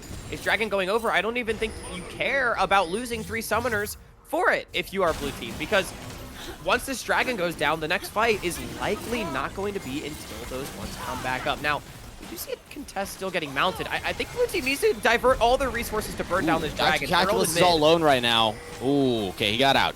He's actually losing the 1v1 to Quacker right there. That is a concern, considering how he had looked a moment before. Dragon picked up. Mid-turret will be traded. So red side dropped their dragon, stacking in favor of just getting more gold in their pocket. And ultimately, it's still fine. You're never going to be able to fight for that dragon with Jerry down, but that's the benefit of saving the Herald on that earlier topside push. They understand that they can use it at this sequence to always get something back. Herald is sort of like the ultimate cross-map tool. You just can't out-trade the team with Herald. You can trade even, like we saw, but you can't trade up. So well played by a red team to keep things close.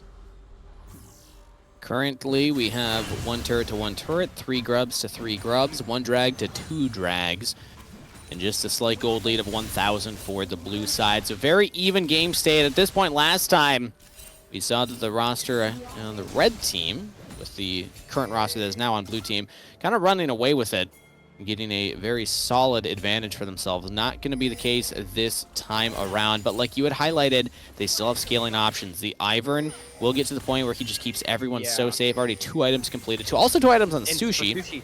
And Kaisa is going to be very strong. I think there's an angle for force a fight into 20-minute Baron here. 2-item Kaisa can absolutely burn it down. And look at red side. Their spikes are just kind of all over the place. They're not there yet. So, I mean, if the opportunity doesn't arise, it doesn't arise. But I do legitimately think if you can find a pick, which it doesn't look like it's going to happen, you could go 20-minute Baron if you're blue team here. It's the wide Baron, multiple entry points right there, but instead we're just turning our attention to this mid lane for right now. Whacker will push away Scary Jerry, who gets poked out pretty heavily. Love that champ. It is the Chemtech Soul map, so we're able to pick up a little bit extra health from the plants, and yeah. Quacker this series is playing all the goats of the balance team. We played Cassante last game, Udyr this game. Like, I don't know, man. These champions are heinous. What's the next one then for top lane balance champs? Garen. Garen? Yeah. Yeah.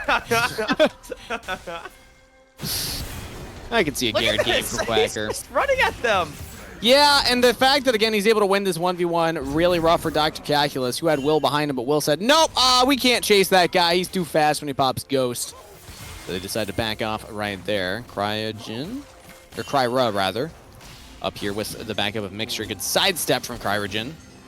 Dodge out on that dredge line. More patient with that hook. I think that was actually a kill, but I don't think they knew that had the potential to be a kill. Anyway, missing the dredge line. No harm, no foul. Just fighting for vision. It's control of the top side over to blue team. Still threat of the Baron on the cards. Remember, very pick-poke oriented composition. This team wants to group up this 5 and control zones. Force red to try and walk across the line of scrimmage to sack their quarterback. And they got a pretty good offensive line, I gotta say. Watching Mixture's play so far, he's had a couple of Nautilus Qs that were really high impact, but a couple that have left a lot to be desired. And now this is a scouting combine, of course. This is not like a competitive game, so this is where you're trying to show off what you're capable of. You know? Yeah, but still, I think that there's also an argument to be made that because it's a scouting combine, you need to be taking this very seriously and trying to show your best foot. Not super convinced that Nautilus is one of the best picks for Mixture for right now, but maybe he's got some time to re-convince me later. I think this is a 1-game sample size. This was one of his best champions throughout the summer split. I've also still enjoyed the way he's been playing it, honestly, because even though some of them have like gone wide, I appreciate the fact that Mixture is always looking for the angle. And I think that's actually one of the things that makes this player so good is, first of all, his laning is fantastic. And I think a big part of the reason why him and Sushi were able to be successful together, because that was Sushi's weakness, right? So Mixture was able to somewhat make up for that. And then 2 was the way he's been able to link up with players like Cryra, like Dardoch, and just be such a playmaker because he's always willing to put himself on the line for the team. Yeah. It's just the little mechanics of things like if you're playing Nautilus and you're not sure if you can hit the Q, try and be close enough that you hit the wall at least, so that way you can auto afterwards. Things like that, you know, in Combine situations, you want that to be second nature as a player. But, of course, we're getting real hypercritical here. Like, we're getting into the super nitty-gritty. I'm not trying to take away anything from the player. I have a prediction for this fight. He's going to find the God Engage, and you're going to... All right, let's see if he can do it, because right now the fight's starting on Quacker here. On the might have top half, Jerry. as Dr. Calculus and Adder are chasing no one him around. down. Push him away. The team is not going to back him up. Quacker is just sacrificed as Dr. Calculus goes on a rampage. And speaking of Mixture, just getting poked out here by Scary Jerry. Looks for the re-engage, and has Sushi in his back pocket, but flash from Scary Jerry will keep him alive. Mixture still survives as well. Will went in. Shockwave onto 3, but it is not enough. But a flash from Dr. Calculus will be shut down onto Sushi. Dr. Calculus on the Aatrox, baby. What a sight. Carrying the fight. Yeah, Mixture, he found the engage onto Jerry, but the rest of the team was in position to follow up Dr. Calculus. He's getting slammed in the 1v1, but it don't mean a damn thing when he's 5-0-3 off of the team fights. His Aatrox been so difficult to deal with for their opposition. And now, teleport in. It's not over yet. I actually do think there's going to be a dragon secured for blue side. Yeah, Will is dead, so there's going to be no smite contest. On Adder. Kryra can just walk up and try and take this one, and they're also getting the mid turret. Wow! Lose the trade in the extended fight, but get mid turret and dragon afterward. This is League of Legends, everybody. It's not always about the kills. It's about what you do after the kills, but maybe the dragon is not secured. Will has joined up. You're so pincer. Keeper's Verdict misses everybody. Dr. Calculus is here, has the World Ender yet again, as Daisy will be the focus. So no dragon taken for right now, but now we've repositioned front to back, redraw the battle lines. Quacker all alone on the side, but this time it could be worth it if he distracts the enemy team. Not going to be there. Will does pick it up. Solar Flare goes down and misses everybody. Will pulled back with the dredge line, and another shockwave onto 3. What a setup. Adder with Dr. Calculus, the 1-2 punch in back-to-back plays. They get the dragon, and this time they'll win the fight as well. Kryra has to flash to escape, but that is massive. Will's still alive. They could look at this Baron. Yeah, I think it's going to go over. 3 members dead, and remember, they used Quacker's teleport to get into that dragon play. Mini has his when he respawns, but okay. I think they've got it. They're going to be able to juggle. Cryogen's arrived. Dr. Calculus arriving off the teleport as well. Maybe Sushi can make a play, but... Will found some fruit. He's good. He's able to gobble up some snacks in the jungle and heal himself back up. Cryogen might die right here. No, he gets out. Very close Baron call. Teleport is coming in now. And I don't think there's going to be a chase. So red side, there we go. We get the play, we get the kills, we get the Baron, and we're back in this game.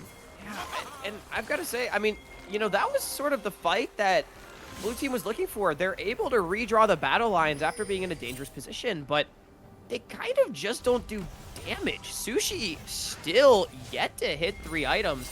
I mean, I feel like it was a while ago now that we said he got to that Ginsu's. Very close to the Nashers. Finally has it. There it is. But, I mean, I feel like he just didn't get there fast enough. And I've got to say, you know, talking about not having seen Jace mid in a while, I'm not particularly impressed by 5Mini's Jace in this game, unfortunately. Has not been able to find those big moments, but you know who I am impressed with is Adder on the Orianna with these shockwaves. The first one bought time for Dr. Calculus to show up. The second one set up the entire play.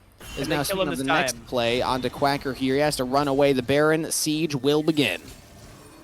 Okay, they don't need to kill him. They can just take the structures. Yeah, I think Adder overall having a really strong game. Some of the shockwaves have been big. I was so worried that the redemption would be enough after the last shockwave, but it was not.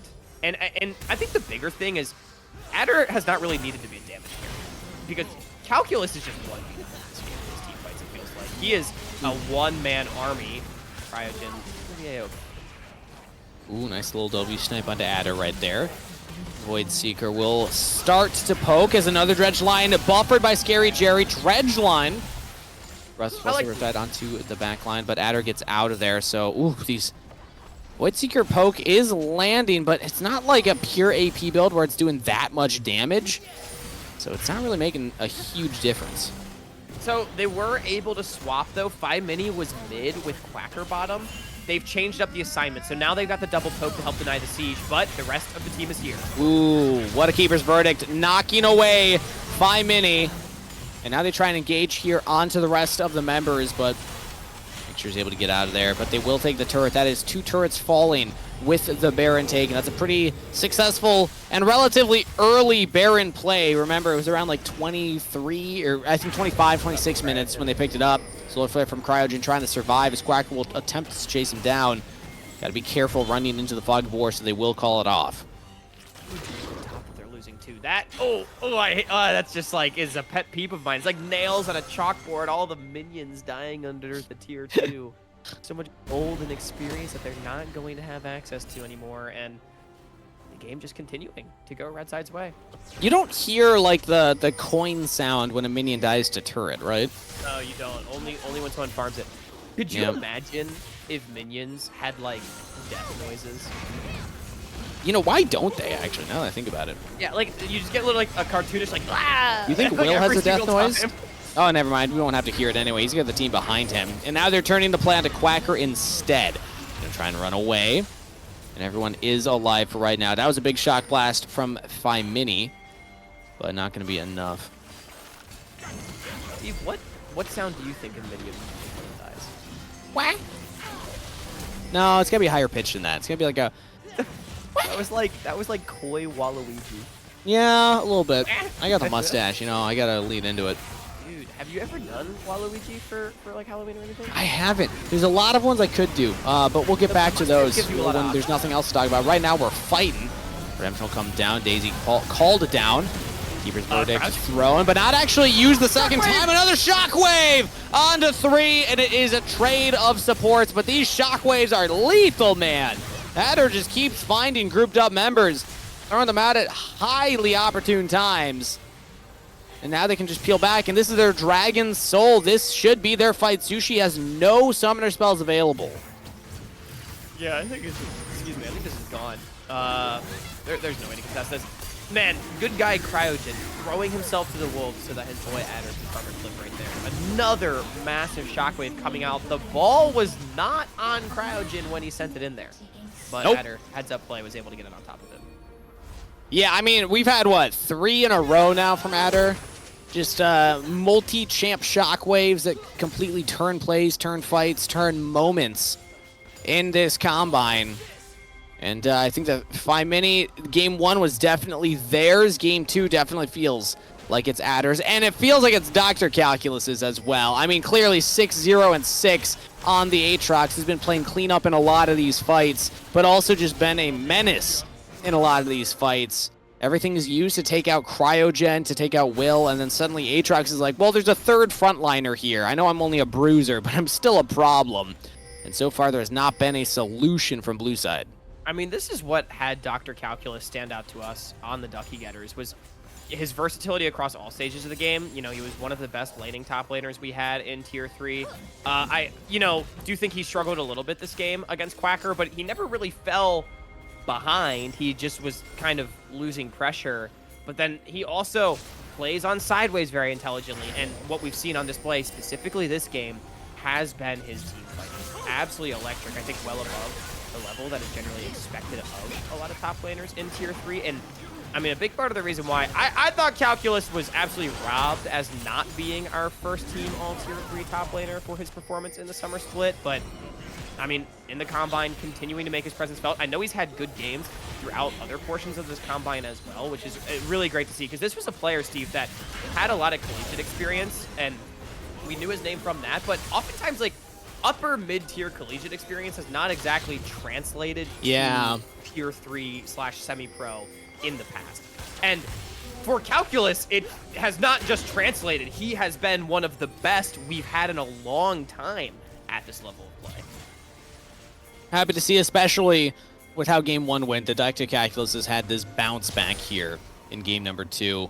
We might be in the final moments of said game, though, because Dragon Soul has been taken. Baron is on the table. If you win this Baron fight and get this Baron, the game could just be over from either side.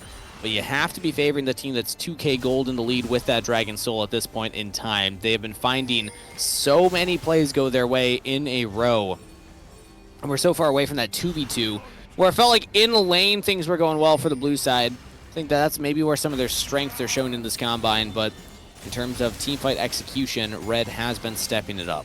Yeah, we've seen some, I think, greedy positioning from Sushi that's gotten them into trouble. He is on 3 items alongside Phi Mini, so they've hit the spike that I wanted, but I mean, we'll see it's enough, right? Because Chemtech Soul and then also 3.5 items on the main carries for Red Team make it very difficult to approach. I do think there's still a way with this comp, but it's tough. Mixture went for a weird play right there. Well, while you were talking, I noticed that he was away from the team top side, had to back and then walk all the way from base to catch up with everybody. There was a window there where Red Side actually had a 5v4, but now it's Adder who is out of position, has to flash away. It's looking a little bit solo queuey right now. People just kind of walking around on the Rift, not giving respect to where is safe on the map. So I think Mixture, he was putting down a lot of vision with his secret agent play. I do agree separating from the team can be dangerous. That vision has now been cleared out, but it actually denied Red Team any control over River. With his team getting pushed in mid, it meant that Red Side had no play. So they were all forced to reset. I think that actually is part of what generated the potential pick onto Adder. No flash on that Ori is huge. You can see the poke is starting to hurt. This is what I mean. It's still playable. Oh, and how about an engage? Make sure finds the dredge line that time around, but he's the focus here. Yeah, the team was not ready to follow up, and now Will's running forward. They still have the shockwave. Keep in mind, you need to be careful of the Orianna starting something big here. It's going to be a 4v5 fight for the Baron. I have no cope for my boy on that play. Like, just wait. Your team is poking them out, and Red Side has no play. They can't start Baron. They don't have push in mid. Instead, throws his life away, and it gives his opposite number a chance to now consolidate. Yeah. It's looking Baron. Very impatient. Honestly, from multiple members on both teams, but especially there from Mixture and even Kryra a little bit in the mid lane there. Esper and Flash to get away. Red Side said, we're not going to rush straight to Baron. We are going to catch the midway first and then go to Baron. But they are taking some chunk from Phi Mini, and Mixture has respawned. Will's on the flank. There's no jungler in the pit right now. He knocks away Quacker. True Shot Barrage lands on the 3 members. He flashes, does not get the stun into the wall. Spider-Man actually alive right there. Dr. Calculus can't quite get the damage. He does eventually, but Sushi is unleashing in the fight. Sushi with the carry play, crouch and flashes with the stun, but it's not enough. Scary Jerry could get the damage. Sushi had the stasis, and just like that, is this game over? That is an ace for one member on blue side. They don't quite have the wave. They're gonna have to run this one in. What are the death timers? 30 seconds. I think that's enough. I think 30 seconds is enough. They got the wave here. They got 4 members up. The game could just be done. 35 minutes into the game with 30-second death timer still on the clock. It's Sushi and Phi Mini. They find the fight that they needed, Steve. What a play. What a setup. What a moment for these guys. Back-to-back wins in the day on the Combine.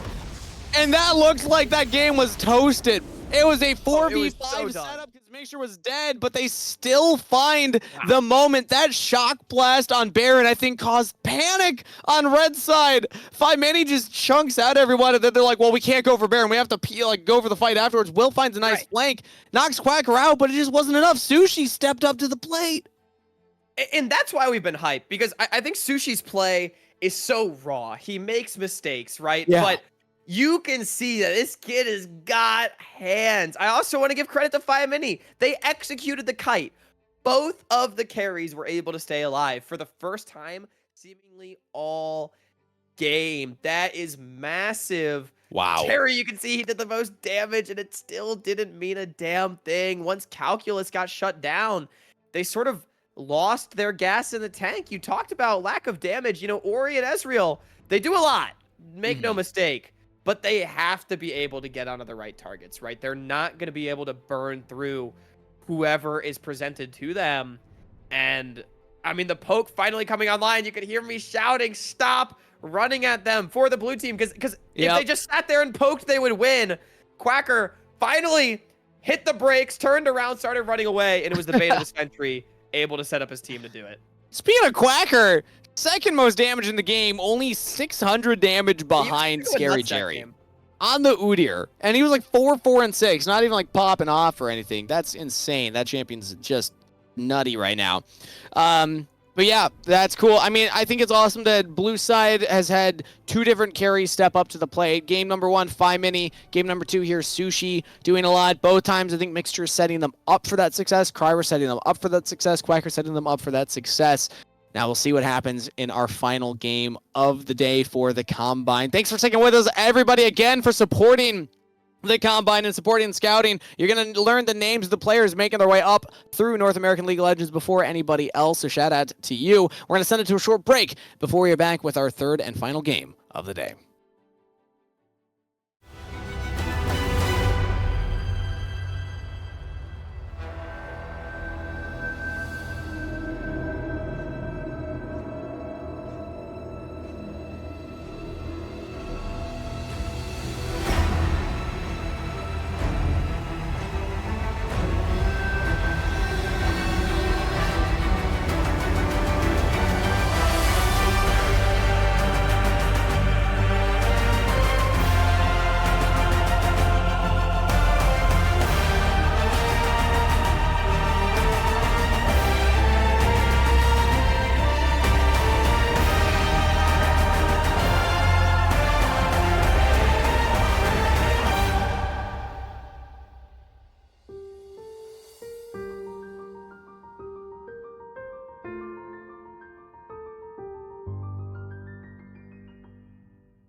Hello and welcome back, everybody, for the final game of the day's broadcast for the Blue Otter Scouting Combine. It's Halloween, and we're in costumes. We got some scary gameplay on the Rift as well. And Ben, I gotta say, you were a good sport for wearing one pair of bunny ears, but I don't think it was enough. I think we need to punish you because you didn't have a costume on for game one. So 2 pairs of bunny ears.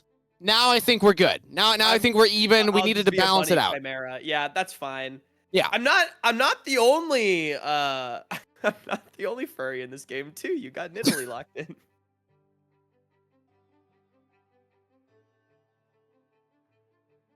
Yeah, that's one way to put it. I actually really hate that I just said that. Yeah, it's okay. We can get past it real fast here because Silas is logged in, and that's an exciting champion. Early to pick, though, as it doesn't have a lot of ults to steal, although now technically could match Nidalee's Freak if you wanted to, theoretically. But that's its own thing. Olaf, that's an ult you could take. Again, not the highest value. Interesting matchup into the Renekton, though. Reminder that this is a Fearless 3-game match that we're doing here, kind of show match thing. So we cannot pick any of the champions that were locked in the games previously. I forgot it was Fearless, like, entirely. Yeah. Yeah. So, all new champs. That's great. We're doing great, Ben. Let's move on and talk about League of Legends. Also, isn't it ironic that your name is Hawk, but you're dressed like a bunny? Isn't that something Hawks hunt? Like, don't they? I suppose I am dressing as my natural prey. You're not going to make me do a bird fact here on Blue Otter, are you? Oh, I would love that, actually. I wasn't going to. No. I was going to say, let's psychologically dive into the meaning of your costume, but no, instead, let's do a fun bird fact. Hawk's got a lot of these. And I'll let you do a repeat one, because this is for a new audience. Okay. No, I'll do a different one. Okay. Steve, what makes you think this is a new audience, huh? I think everyone should watch the League Rundown podcast and shout out to League Rundown podcast to the Patreon, Spotify, Apple, anywhere you can find podcasts, fan-centric podcast. Okay, keep going. Yep, you're good. Yeah. So I'll do a new one. Did you know? I don't honestly know. Like, it's hard for me to keep track of my bird facts, but like, okay. Crows, corvids. We've talked about what corvids are, which are like crows, ravens, all that kind of stuff. Corvids are birds that they're very, very intelligent. They're about as intelligent as like parrots and stuff, but instead of like learning how to mimic human speech and stuff like that, they have tool use, which is very unique amongst birds. They can use tools, and they're very good at it. How do they manage the plugs? And, like, they don't have... how do they put drill bits in and stuff? Like, that doesn't make sense. With the beak, bro. With the beak? I hear yourself talk. They would need at least 3 corvids to put the drill bit in and then corvids does screw it it take tight. To change a light bulb? Well, that's a great question. I would imagine more than one. You're probably right. I feel like a beak is not the greatest instrument to change a light bulb with. It's terrible. They're glass. It's big. It's oblong. Yeah, it's round. Oblong. Yeah. I also feel like birds and electricity probably don't get along very well, if I had to guess. If, 1950s cartoons or anything to say, yeah, I'm pretty sure that was a common trend of them getting shocked. So, yeah, probably not. Shout out, though, again to our amazing producer here, Ice Fire Ride, for dropping in our Path2Pro Combine player leaderboard. While we see the rest of the champs locked in here, I just want to run through some of these. Most picked champions and most banned champions are both provided on this. So, Aurora, Yone, Skarner, Ashe, Ziggs most banned. Rel, Kaisa, Sejuani, Leona, Ezreal most picked. Really nothing surprising right there, other than the Sejuani taking this long to get locked in. Only game 3, and we finally see the Sejuani. Yeah, I am a little surprised to see Sejuani waiting this long. But, I mean, I think it's a good pick, and especially paired alongside Silas and Renekton. I'm going to be honest, Steve, to talk a little bit about the compositions that we have, is going to be a lot of fighting. A lot of fighting. And I think the biggest question is going to be whether or not Pryra can get the team ahead of the Death Ball comp, but it's going to be very difficult because I think these melees, there's not really a lot of lockdown CC. Nidalee, oftentimes not the best champion to play against the amount of dive that the blue side is bringing. So I actually favor blue side's composition a decent amount here, but we'll see if they're able to create themselves enough space with the healing and shielding to outlast in the fights. I pretty hard agree. Also, I just love the fact that it says Hui show Senna. I believe that means it is Hui. So Hui support, by the way, kind of exciting right there. Hui with a Varus bot lane, Tristana mid. Worse, I think. What was that? I think that makes the composition worse. Having a Hui instead of a Senna. Instead of a Senna. I mean, like, your lane is better. Your lane is significantly better, but like into the Nico. How do you not just get fried by Sylas and Renekton in every fight? Unless they're just you do the classic the Kangas in ranked strat, which I like to call these are hey, look really at me. bad advice for everyone out there in chat, by the way. Oh, it's terrible advice, but it's a strat. It's one of the options. And it's the hey, look at me strat, where you just try and be as much of a distraction as possible, and then cross your fingers and pray your team can do something while you're pulling aggro of like 3 people while you're a squishy champion. That's typically how my experience goes. I like it. Well, actually, no, I'm not sure I like it, but no, it's awful. You should not like that. Okay. Yeah, we'll see if that works. I think the better solution is just hope they fall behind. Or well, not hope. Put them behind. Or don't let them get ahead. I do think 5 Mini on the Tristana's got a pretty playable matchup here into the Sylas. You can get an advantage in some of those early trades if you're able to play them correctly. It's a skill matchup, I think, but a Tristana favored one. And then Olaf into Renekton, similarly a skill matchup that can be very snowbally one way or the other. I favor the Renekton side of the matchup early on, but definitely playable. And I think the Sejuani is going to be the ultimate tilter in this jungle matchup with how much better the gank threat is as opposed to the Nidalee. Yeah. Also, Nidalee with a comp that doesn't have a lot of lockdown is always concerning to me. The fact that it is Nidalee here. Olaf with the Tristana, neither one of those has like a obvious setup for the Nidalee. Yeah. Olaf can slow you, which is okay, but still doesn't feel like as ideal. I don't love it. We had a few junglers that we gave out the Nidalee pass to in tier 3, like Dardoch, and there was one other, and I'm totally blanking on who our Nidalee was it Kisno, or could it have been Will? I don't think it was Will. It might have been Kisno. I don't know. Anyway, we had a couple of Nidalee pass junglers. I don't think Kryra was on the list of those. So I'm excited to see him play because, again, like, it's the Combine. You know, we should see different looks. But at the same time, I'm with you. I'm not sold on it in this composition whatsoever. And I feel like the ease of execution in the early game team fights for blue team is going to be a huge advantage unless they fall very far behind. I could see that as well. But Nidalee also, when it is ahead, can pop off. So, and same with like an Olaf. Like, this kind of feels like it's a pretty identifiable early game run over you comp versus a we can get to big item spikes and then kind of beat you with them comp. I've always considered Renekton more of an early game comp, but early game champion. I have been more convinced as Worlds has gone on that it does scale all right. Like, as a bruiser, you are still a big threat in the late game, and you can still tank a lot of damage too. Yeah, like Olaf from ahead is a carry that falls off a little bit, right? Olaf from behind is not a carry, but he's still a threat, and that's the power of the champion, is he always demands response. And he's always going to be strong in the mid-game. Like, I think he's mostly a mid-game champ. I actually don't think he's a huge early-game bully, except in certain matchups. You're mostly picking him to have a guy that can kind of just, like, send it onto the enemy backline. But even then, like, again, what backline, though? Like, it's Kalista Nico. Kalista's one of the best AD carries to play against Olaf, because you can outplay him. Yeah, I gotta say. And we do have a little bit of time before we get in. So while you've been talking about the matchups and everything going on and how great all of that is, I've actually been creating a monstrosity that I would like to show off on stream for everybody. Hawk, are you ready? I don't have a choice, I think. So let's see it. Okay, here we go. This is what I've been spending my time making. Congratulations, everybody. Hawk got his dream. We got the convention all set up. So there we go. I really strongly regret words that were spoken on this broadcast.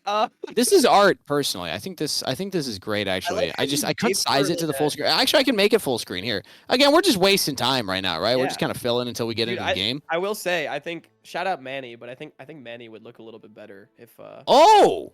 You think LCS associate producer Manny should maybe do a Nidalee cosplay for Halloween instead? I think he should lean into the cat girl, you know? I think so. I think it's a good look, honestly. For him. Yeah. All right, there we go. We'll come back. Let's get that off your screen. You came for developing League of Legends players. You stayed for us filling airtime with random BS. And I think that kind of summarizes Hey, NA happy League of Halloween, Legends. everyone. You know, Happy Halloween! let us Yeah. know what your costumes are and why they're probably better than mine. Well, okay. At least shout out to Hawk who put on a costume at a certain point. Even though you knew days ahead of time that this was happening. Put on me. Did I even put it on? That's a good point, actually. I tried with the jersey, man. Okay, I showed up to call time in a long sleeve shirt, like a plain one. I don't know. And then Steve was like, "Come on, man." I was like, "All right, fine, I'll try." But now I just look like I'm dressed casually, so I don't know. Dress for the job you want, Hawk, not the job that you have. And right now you're telling me... Is that why you dressed up as esports retired? Well, that's more... You know, it's future goals, right? You know, everyone should have a plan for retirement.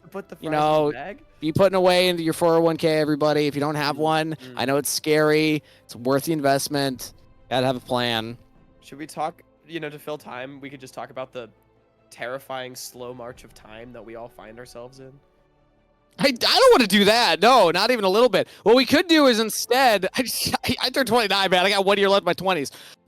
What we could do is talk about the LTA. We haven't done that. Never mind. All right, we're in a game. I mean, we still could give our thoughts on the LTA because that's fresh news that just dropped and is relevant to all these players on screen as well. You should just listen to tonight's Salty Runback episode that's going to come out. Wait, did you know about it ahead of time? No, we're going to record the first half. We're going to record the headline after this. And then we recorded with Parth yesterday. Okay, I gotcha. Yeah, so if you want to... It's perfect. We talked all about Sido and all the initiatives that they're doing with Parth yesterday for the second half of the episode. And then for the first half of the episode, Grapes and I, following the Combine, are going to sit down, record, talk about LTA and all that fun stuff. Nice. I love that we just recorded our episode of the League Rundown last night. Again, shout out to League Rundown. If you haven't listened to it, go check it out on Spotify or Apple. Just plug everything. Yeah, you know what? Why not at this point? On Twitter, you know... He's got a blue sky. But yeah, we just recorded last night, and we're talking about like all the theories, and then all the news actually came out today. But we actually have something, not theory, hard fact right now on our screen. Mixture spotting out Scary Jerry and Ador. And actually, it's Cryogen. They even got me too. Of course, it's Cryogen as the Nico pretending to be Ador, and they will not get Dove at the level 1. Yeah, heads up play from Mixture, actually. That could have been a really bad chunk out to take. Now, instead, being able to trade evenly. Of course, you're not going to get pushed. Kalista Nico, an extremely strong 2v2. Yet again, expecting Jerry and Cryogen to try to take control of the lane. Sushi, Mixture, it's going to be their job to try and survive. Last thing I want to say before we actually talk too much about this game is Grapes and I had an incredible track record of Salty Runback of talking about news. We would... do an episode and release it, and then like the next day big news would come out and we'd be like, well, okay, I guess we just wait until next week to talk about it. So we actually waited for the LCS news to come out today before recording. So you know, nice. Yeah. So what I'm hearing is that if on this episode of Salty Runback you talk about superstar brand new mid laner Phi Mini getting signed to an NACL team, that it's going to happen by next week. It's more so like we'll just speculate a lot, and then the opposite will happen, and we look like goobers. But well, in that case, this dive is not happening, and it's not going to go well. Never mind, they pulled it off. First blood over to Will, showing up big here at the start of this game. Scary Jerry getting the second kill as well. That's a 2 for 0, and finally a successful dive of a turret in the early game for Blue Side. And finally, Will really making his presence felt. I mentioned the Sejuani's so much better at ganking as opposed to the Nidalee, but we've seen a pretty quiet series from Will, I think it's fair to say. Able to make that play happen. Clearly, the game plan with this composition is to play around bottom, get the most volatile lane going. Ooh. He does need to be careful. That's a big spear. That spear landed. That's a dead Renekton on my screen. Kryra landing the snipe unset up. Yeah, Calculus ends up going down. So it's at least a trade. But Calculus got much more of the wave than Sushi did. And 2 kills are better than 1. So I think they're going to be pretty happy about how the vertical jungle transpired for Blue Side.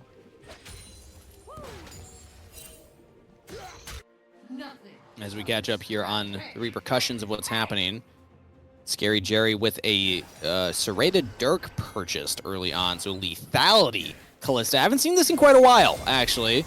I know it's popular back last summer, is I think the last time I remember seeing it. Maybe a few times in winter or spring, but it's been a while, to say the least. Yeah, I'm actually, I mean, I don't hate it. Like, there's no tanks on the other side. As Mixture's on the wrong end of the trade. Man, this bottom lane is going to be really brutal, and it's going to help Jerry dominate the lane even more. Lethality Callista from ahead is pretty much impossible. Ooh, and Cryogen hiding as a minion is not able to get the jump on Sushi and Mixture, though. Still alive for right now, taking a lot of damage. They have a Nidalee in their back pocket. Kryra could look to try and turn something around here, as Will's also in the neighborhood, but now Will's going to be all alone here. I think Kryra spotted him out, and a collapse from Phi Mini. I don't think Will knows he's spotted. A little caught between a rock and a hard place right now. Let's see if he's able to get out of here. He's fine for now. I mean, kind of amazed. Did he just walk up and smite that? No, I don't think he got the smite off. Yeah. That would have been insane if he just walked up and smited that at the end of all of that action. No collapse onto Will is a little surprising. Too. Phi Mini had his wave totally crashed. Like, I understand wanting to get back, but he had more time. I think very conservative approach. I mean, maybe just understanding that it's not necessarily a winning 3v4 even with how strong Nicholas and the Nico are right now, but yeah, I'm in agreement. I don't know. I wonder if there was room for anything else. Ultimately, Will just be able to take the dragon without instance. At the very least, Sushi and Mixture defended for more kills. Still a good start, though, for Will. Gets the dive under turret, picks up a kill and an assist. Now gets the first dragon very early on before the grubs even spawn. Still has the opportunity to run up there and try and contest those as well. And red side is so far only really working with Olaf having a strong start for himself, which does dissuade the potential of a grubs contest, because a fed Olaf is scary. It's level 6 already with both summoner spells available, so maybe wise for Will to actually say, nope, I'm not going to play to the top side of the map. We're just going to let those grubs go down. We see Will hovering the bottom side yet again. Sejuani is now, for the third time, hovering, hanging out down here. Yeah, I mean, when the Tristana gets called down just to make sure a dive can't go over, that's how you know that this game has a ton of pressure. I don't think Will has been on the top side of the map once this entire game. It's started as a vertical jungle after his first reset. He came back on the bottom side, and that is where he has remained. Dr. Calculus being completely left to his own devices, down a little bit, but again, the advantage at bottom is just bigger. Oh, Mixture almost kills Scary Jerry right there. 1Q snipe. Misses, but gets the barrier out regardless. Scary Jerry is alive, you gotta get out but of very town. low. Now Will is here, unspotted for right now. As soon as he leaves that brush, he will be seen. And now he is. Can they get the wave in time? Backs have been channeled. Will can cancel those. This is going to be another dive. No teleport available. Phi Mini cannot help this out. It's just Sushi and Mixture with no summoner spell save lens. Can they survive it? Cryogen taking damage, but pulled in with the Fate's Call. Cryogen goes back in, though. What a psychopath! This guy wants to kill and will not get it. All right, could have gotten out, says, I think I have it. Unfortunately, miscalculated. 1-for-1 trade under the turret. Cryogen's a crackhead for that. Like, what? That was nuts. Look, I see the angle. I see the angle, but unfortunately, Kryra had already arrived. The rest of the team had called off the play. I think we've seen quite a few instances of Cryogen, going too far forward in this series, but ultimately the play is still better for them. It may be a 1-for-1, but Sushi is 30 CS down. He's the one that died, and yeah, Away getting a kill is good, but a Callista getting a kill is better. You are very happy with how that one went if you're blue team. Yeah, it could have been a little more, but it's all right with what it is. Again, it's top side that's the only strength for red team right now. It is Olaf, about 20 CS up, even though Dr. Calculus will even that out a little bit with this wave under turret. Quacker needs to be the anchor for this team to keep them in the game. Man, and the worst thing about dying to a dive is not only do you miss all the creeps that were under your tower in the first place, but then once those all die, the next wave bounces away. So you immediately get put in another dangerous position. Kryra, yet again, on the top side of the map because Will has been camping out in the bottom, denying camps, dissuading this Nidalee that needs an income from coming down, meaning Sushi is completely cooked. He cannot farm minions. Gonna have to try and just get this wave in as...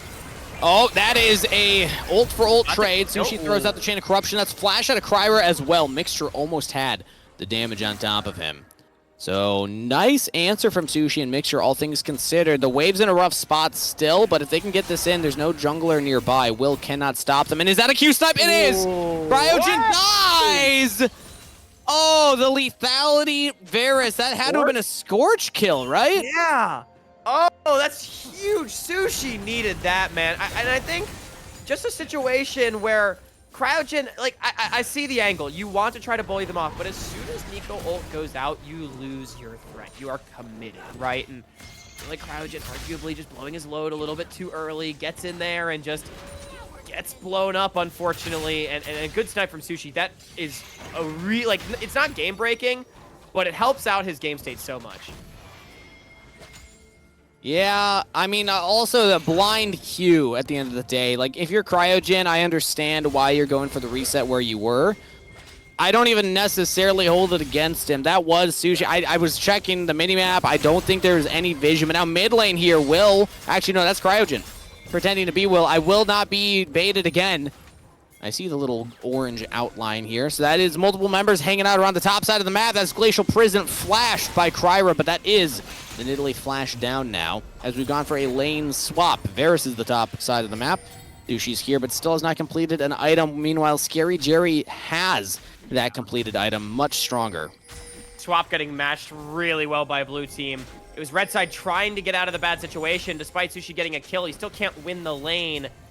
But, I mean, beautifully recognized. That's the kind of thing. Steve, I know in the first game you talked about, like, swapping and counter-swapping. That is great macro from blue side. It's going to allow them access to these Void Grubs that I think they want with their composition. Now, though, Dr. Cupfields did drop a bottom wave to make it a 5v5. Yeah. Hacker on the roam. Wave crashed in. And now Adder just went for a reset. Could look to teleport in. You only need one.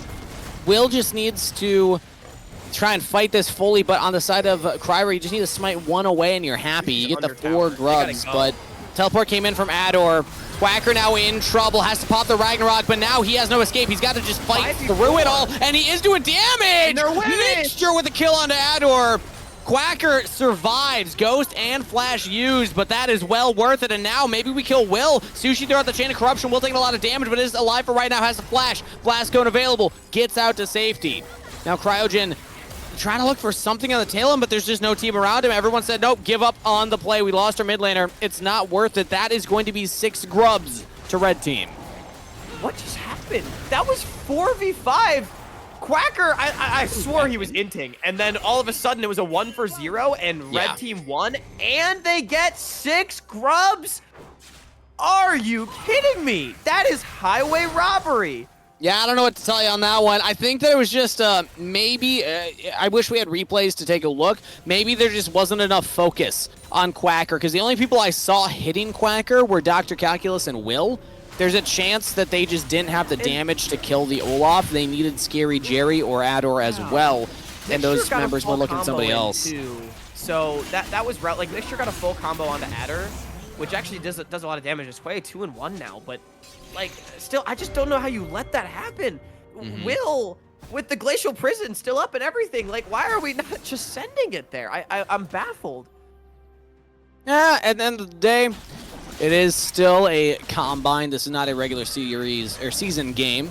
This is players trying to show off what they got, and so far it's been a comeback shown from red team. Great early game from blue side. Will leading the charge in that bottom lane dive. Scary Jerry still 2-0-1, fed on the Callista.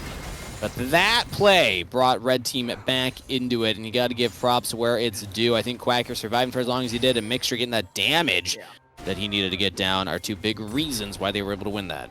And I will say, you know, I was like, what's going to stop the meatball comp from just meatballing all over him, right? As well as them falling behind. And let's look at the CS numbers and the goals real quick. Flash out from Mixture, really well timed. Can he dodge the Fate's Call? No, knocked up in position.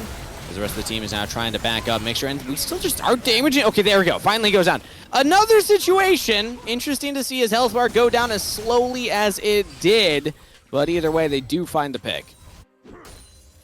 And Sushi and Mixture are starting to do damage. That's a lot of long-range poke that can come out. And to go back to my previous point, good kill for Scary Jerry, but the solo laners are behind. Ice, if we can get the gold one more time, you've got Quacker up a band and Phi Mini up 700 gold. Like, that's very relevant. The Silas and the Renekton are currently behind. So much of this game is going to be on Scary Jerry, which I think is perfectly fine. But when the meatballs can't just dive in at Reckless Abandon and remove the enemy carries, all of a sudden, this kite comp with minimal lockdown starts to function much better. Even give a shout out to Mixture right there. 700 gold ahead of his support counterpart, which is not like, oh, it's a Nautilus or a Leona. That's a Nico. Nico feels really good with gold. And you are ahead as the Hui, as the Rift Herald will go down. So that's 6 scrubs plus the Herald. They can blitz through some turrets if they see fit right now, if they find the correct lane to drop this Herald down. That's going to be the question, is how well they can transition. Is Phi Mini in the side lane with the Grubs going to really be able to work on these towers? I think they want to be able to stretch the map as much as possible, keep the solo lanes weak on the opposite side, and not allow the rest of the team to group up around Jerry, force a fight in their favor. Wondering when Sushi will get that item completed. I don't think he's actually backed and spent in quite a while. Still 50 CS down, will now reset. I think this is first item here. Yeah, this must be it. I'm waiting. Patient. All right, opportunity. There we go. I feel like I've not seen... Is Opportunity really still the first item on Lethality Varus? I feel like people have been building different stuff now. Like crazy? It got nerfed a while ago. It's been a while since I've seen Lethality Varus as well. So unsure, but Scary Jerry obviously leading the charge on that one. Hasn't picked up boots yet. So not opting for that. Who needs boots when you're a screen away, man? I mean, I guess. But you still just, Kalista likes them. You know, she gets jump a little further as, ooh. Fate's Call used yet again from Scary Jerry. Keeping Cryogen alive. Cryogen has been getting caught. I think it's fair to say.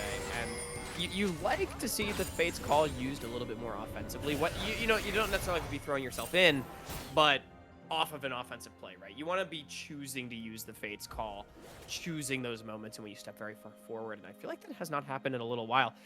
I mean, Red Team has really been able to consolidate their map state. Steve, they're up 2,000 gold after this early game looked completely cooked for them. A lot of responsibility still on Jerry. It's still definitely a close game. Dragon spawning in a minute, I think, is going to be the moment. And Sushi, okay, I see. Fate's Call was blown. They got Sushi's flash for it. So I will actually forgive Cryogen for the play. It all of a sudden makes sense because he's not going to have access to that summoner spell for this man. Yeah, no flash for Dragon in 45 seconds is pretty big, as Cryer, we will not talk about the fact you just missed the spear on the scuttle. I won't even bring it up. Dragon, though, in now 40 seconds is what we're setting up for. I feel that. Yeah, I miss spear on scuttle all the time.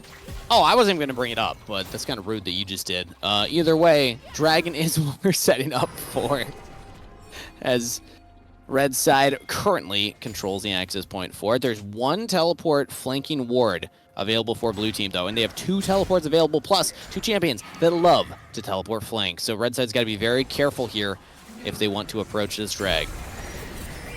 Oh, but look at that pop blossom from Cryogen on the forward. It might not even matter. Mixture turns it back around. The rest of the team just wasn't close enough to actually capitalize on a beautiful engage. How did that not just end the fight right there? It's actually a kill for red side, and they're pushing Adder out as well.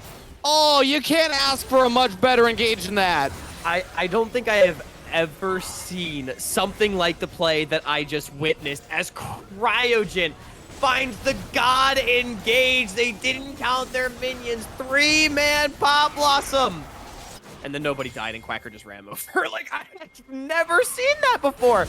And now they're going to get the Dragon for it. That's soul stacking denied. Scary Jerry going to try to clean something up on the back end. Oh, what? Cryer just flashed over the little lip right there. Worried about Dr. Calculus. His Mixture does not have the flash available yet. It will go down. So we're just dying in River at this point in time. Nothing to fight over except for a blue buff. Will, you are low on health. Can you actually do this?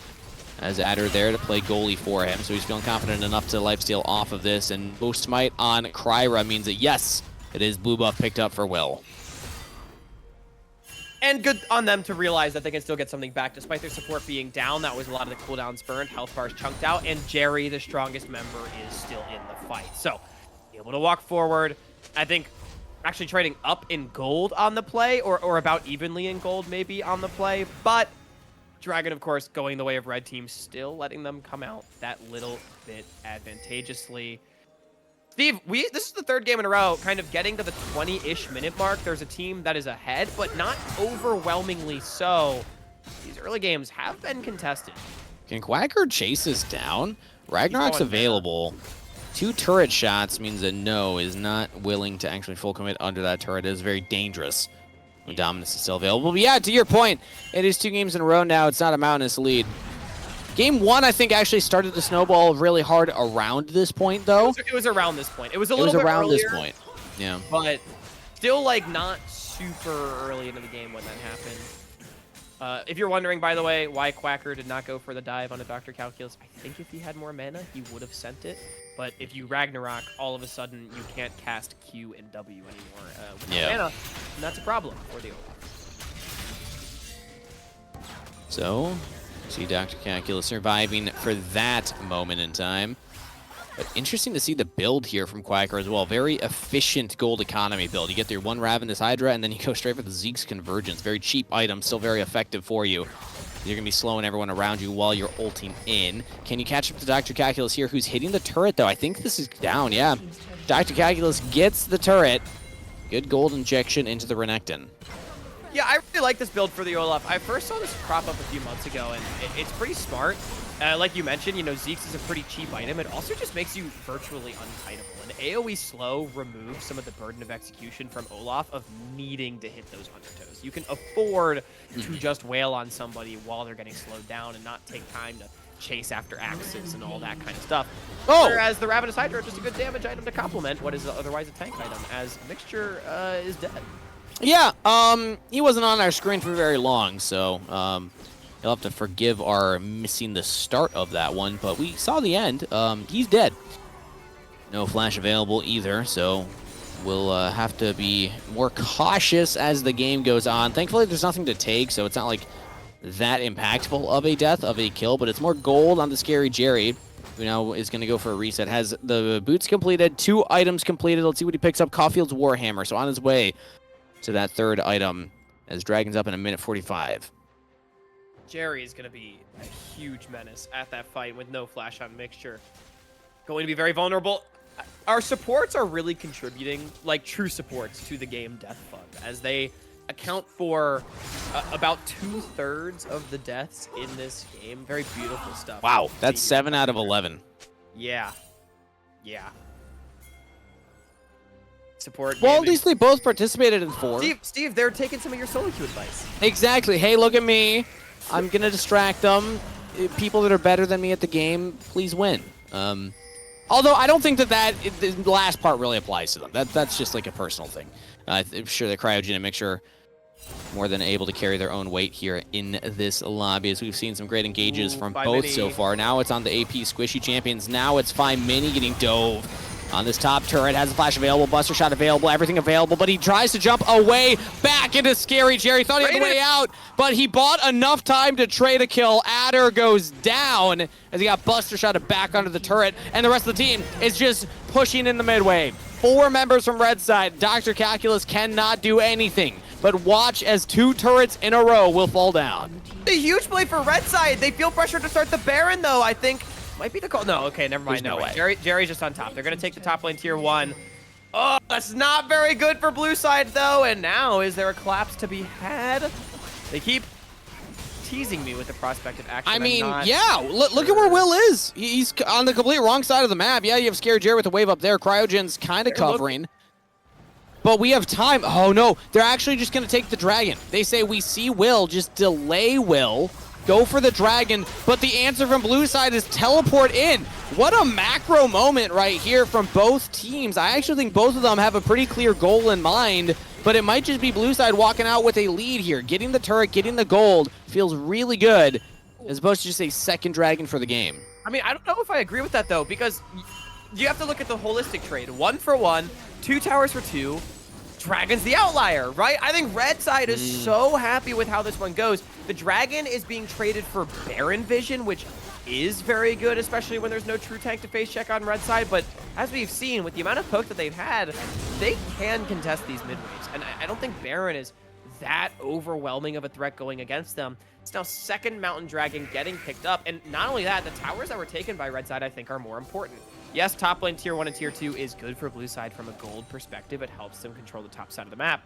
But it was mid that went down, while red team still has their mid lane tier 1. It is going to be very difficult for blue to control the map without those towers. And also, we were talking about the advantage that Scary Jerry had going into a dragon fight. We didn't actually get to see him use that advantage at a dragon fight because it instead was a trade on the Rift. Maybe an argument the blue side should have instead tried to contest at the dragon, because this would have put them at soul point and arguably in a better spot. But overall, they still have pretty good scaling options. They are still against a Nidalee, Olaf, Varus composition that will start to fall off as we get into a later and later stage game. But it's on red side to keep this a little bit of momentum that they picked up rolling in their favor. But like you just said, Quacker, that's the guy on your screen. That's the guy we're talking about now. That's the guy getting collapsed on by 3 members of Blue Squad.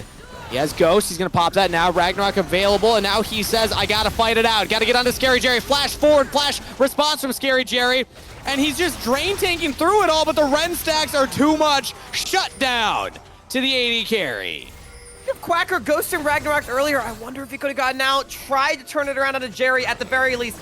Gets the flash off the Callista. That is a big cooldown, but it's traded for everything off of Quacker and more gold over to him. Well on his way to 4 items. Is this Lethality Callista? Cheap items. Being the richest in the game means that he is so accelerated towards those spikes, and is pretty much entirely equalized the gold. And Cyrilda's Grudge means that if you get hit by a Q, you're going to be so slowed that it's dangerous. She's now functioning as like quasi-pick champion.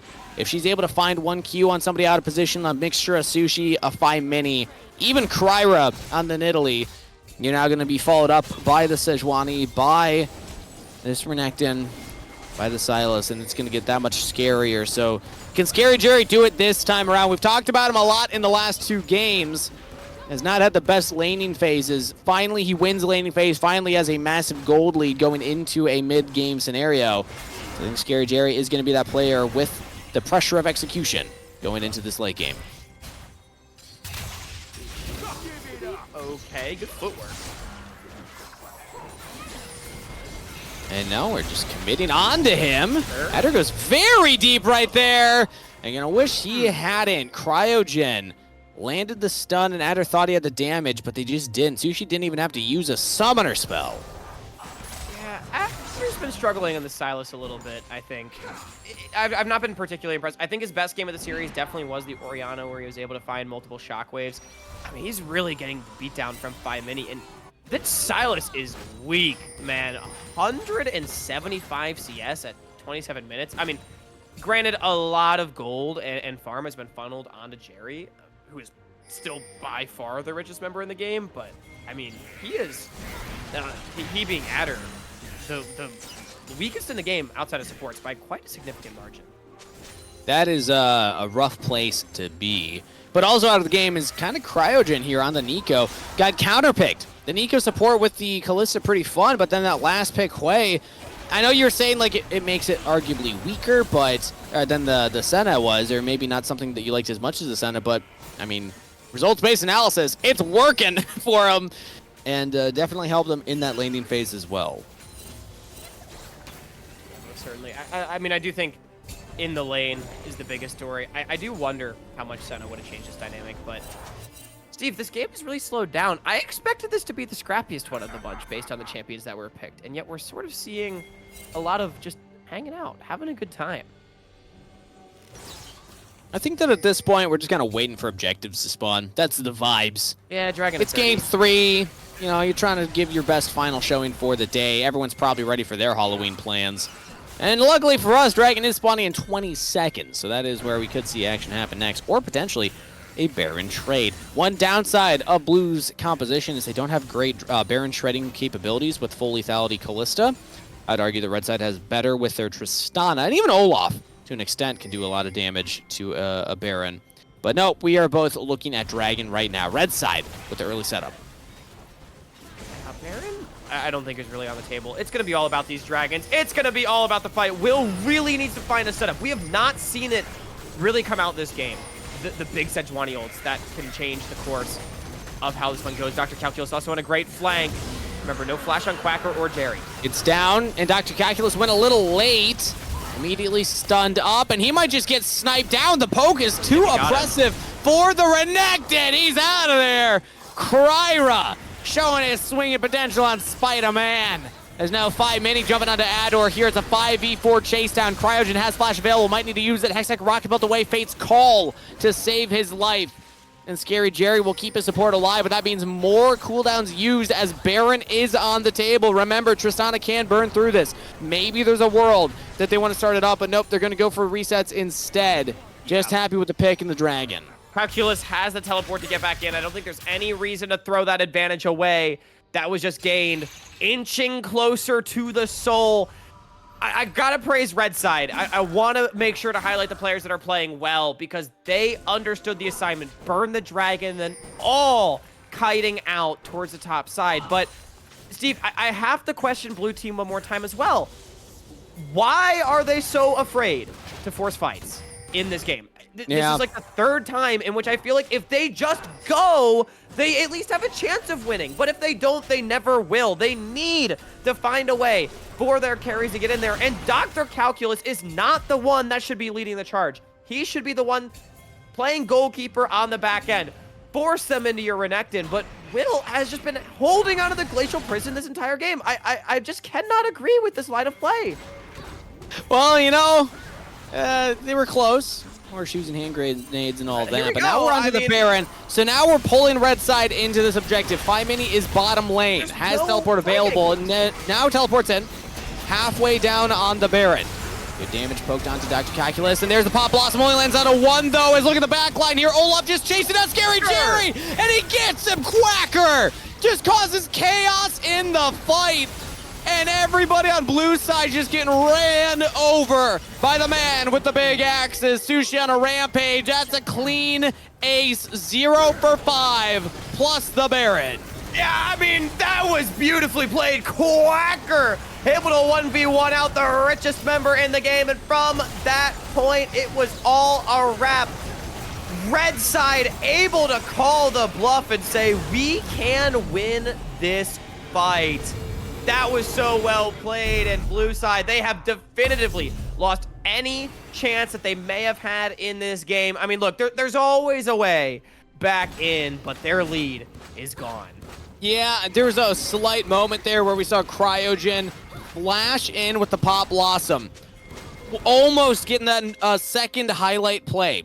Only gets 1 member, but the problem is, yes, you zoned everyone else away. Olaf is still running down your AD carry, so I think Cryogen just misread what was happening in that fight. Bought a lot of time, bought a lot of space, but not enough. Scary Jerry just goes down too fast. It is hard countered by this Olaf who can just right-click you, press R, and you're going to die eventually, right? Like, you're not getting away from this guy. And I think yeah, the we biggest saw problem just why. Is that Dr. Calculus and Adder are just not strong enough to make up the difference. The solo laners did fall behind. That was the lost condition for blue side, and just the unfortunate reality that they live in. Now, here comes Quacker one more time, going to try to turn around a 1v4. Yeah, he's all alone, but the team is starting to back him up, and he is just surviving. They just don't do damage, I guess. Blue side not willing to commit on to Olaf.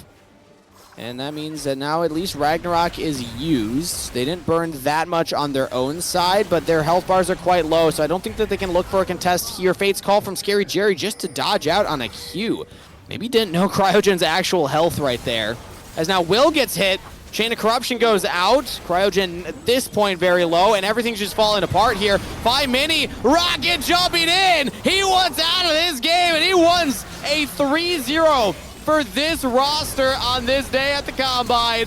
What a comeback from Red side. You weathered the storm that is Scary Jerry with a gold lead, and you look damn good doing it. Adder falls for a triple kill to Kryra, and Kryra with another deathless game. What a performance from this roster on this day. They will go undefeated. Living up to the superhero mantra of Spider-Man is Kryra and the rest of the team. I mean, that is a 3-0 on the day in the Combine. Whew. They just looked so good, individually able to hold their own against players of the likes of Scary Jerry. And as a team, their game planning was just better. I gotta say, for the first time seeing Mini on camera, first time ever witnessing their games, very impressed with what Mini was able to pull off here. The Yone game, by far the most impressive. This one also very impressive. Game 2 was a little rough. That was more Sushi carrying in that final fight. But regardless, I love moments like this. I love combines like this. I love tryouts like this because it is players that I maybe have never seen before, never heard of before, but they can do this. Now this is my impression of the player. This is the impression of everyone watching of the player. Very excited to see what Mini is able to do in the rest of the Combine and what maybe check out some of the tape that they've already shown. I'm not sure how many games they've played yet in these so far, but either way, that was a great performance, topping the damage charts yet again. Yeah. I'm very impressed with how Mini was able to play. I think a lot of poise in difficult situations, you know, is really great to see from young players like that. I'm just impressed. Red side, they played well on the day. I think blue side definitely had their moments, but unfortunately we're outclassed in the end. I'm chuckling to myself because Alec Battery is in our chat right now saying after the Baron Fi calls, he has 3K gold in inventory. Then when they hit the Nexus guys, I have 5K. That's the wow. It's a lot of unspent gold. And he still didn't need it. Yeah, didn't need it, clearly. Still did the most damage, clearly, in that game. And again, it was weathering the storm that was Scary Jerry with an early gold lead. That was the first time that we saw Will pull off the dive with Scary Jerry and Cryogen, and this was a bot lane that I expected to have a lead, but even with Sushi and Mixer falling behind, they lane swapped top lane afterwards, they out-rotated, and they just were able to survive longer in fights, despite getting picked off a couple of times here and there. Great showing from them. And Quacker, yet again, just showing what he can do on the Quacker champs, man. Like, his Olaf is just crazy. Yeah. Absolutely. I agree with you 100%, Steve. I mean, I don't really have too much else left to say. How much fun was it just getting to watch Dude, this was awesome. 3 players scrap it up against each other again? I mentioned it earlier. I've been very much enjoying my off season. Haven't really been consuming too much League outside of Worlds here and there. It's always good to be back. Shout out to Blue Otter and Forsydo for helping put this together because this is starting to make me excited for 2025 again. You know, like there's a point in the off season where you're like, oh boy, I'm so glad to be done with esports. But then it starts to creep back in, and we're hitting that point.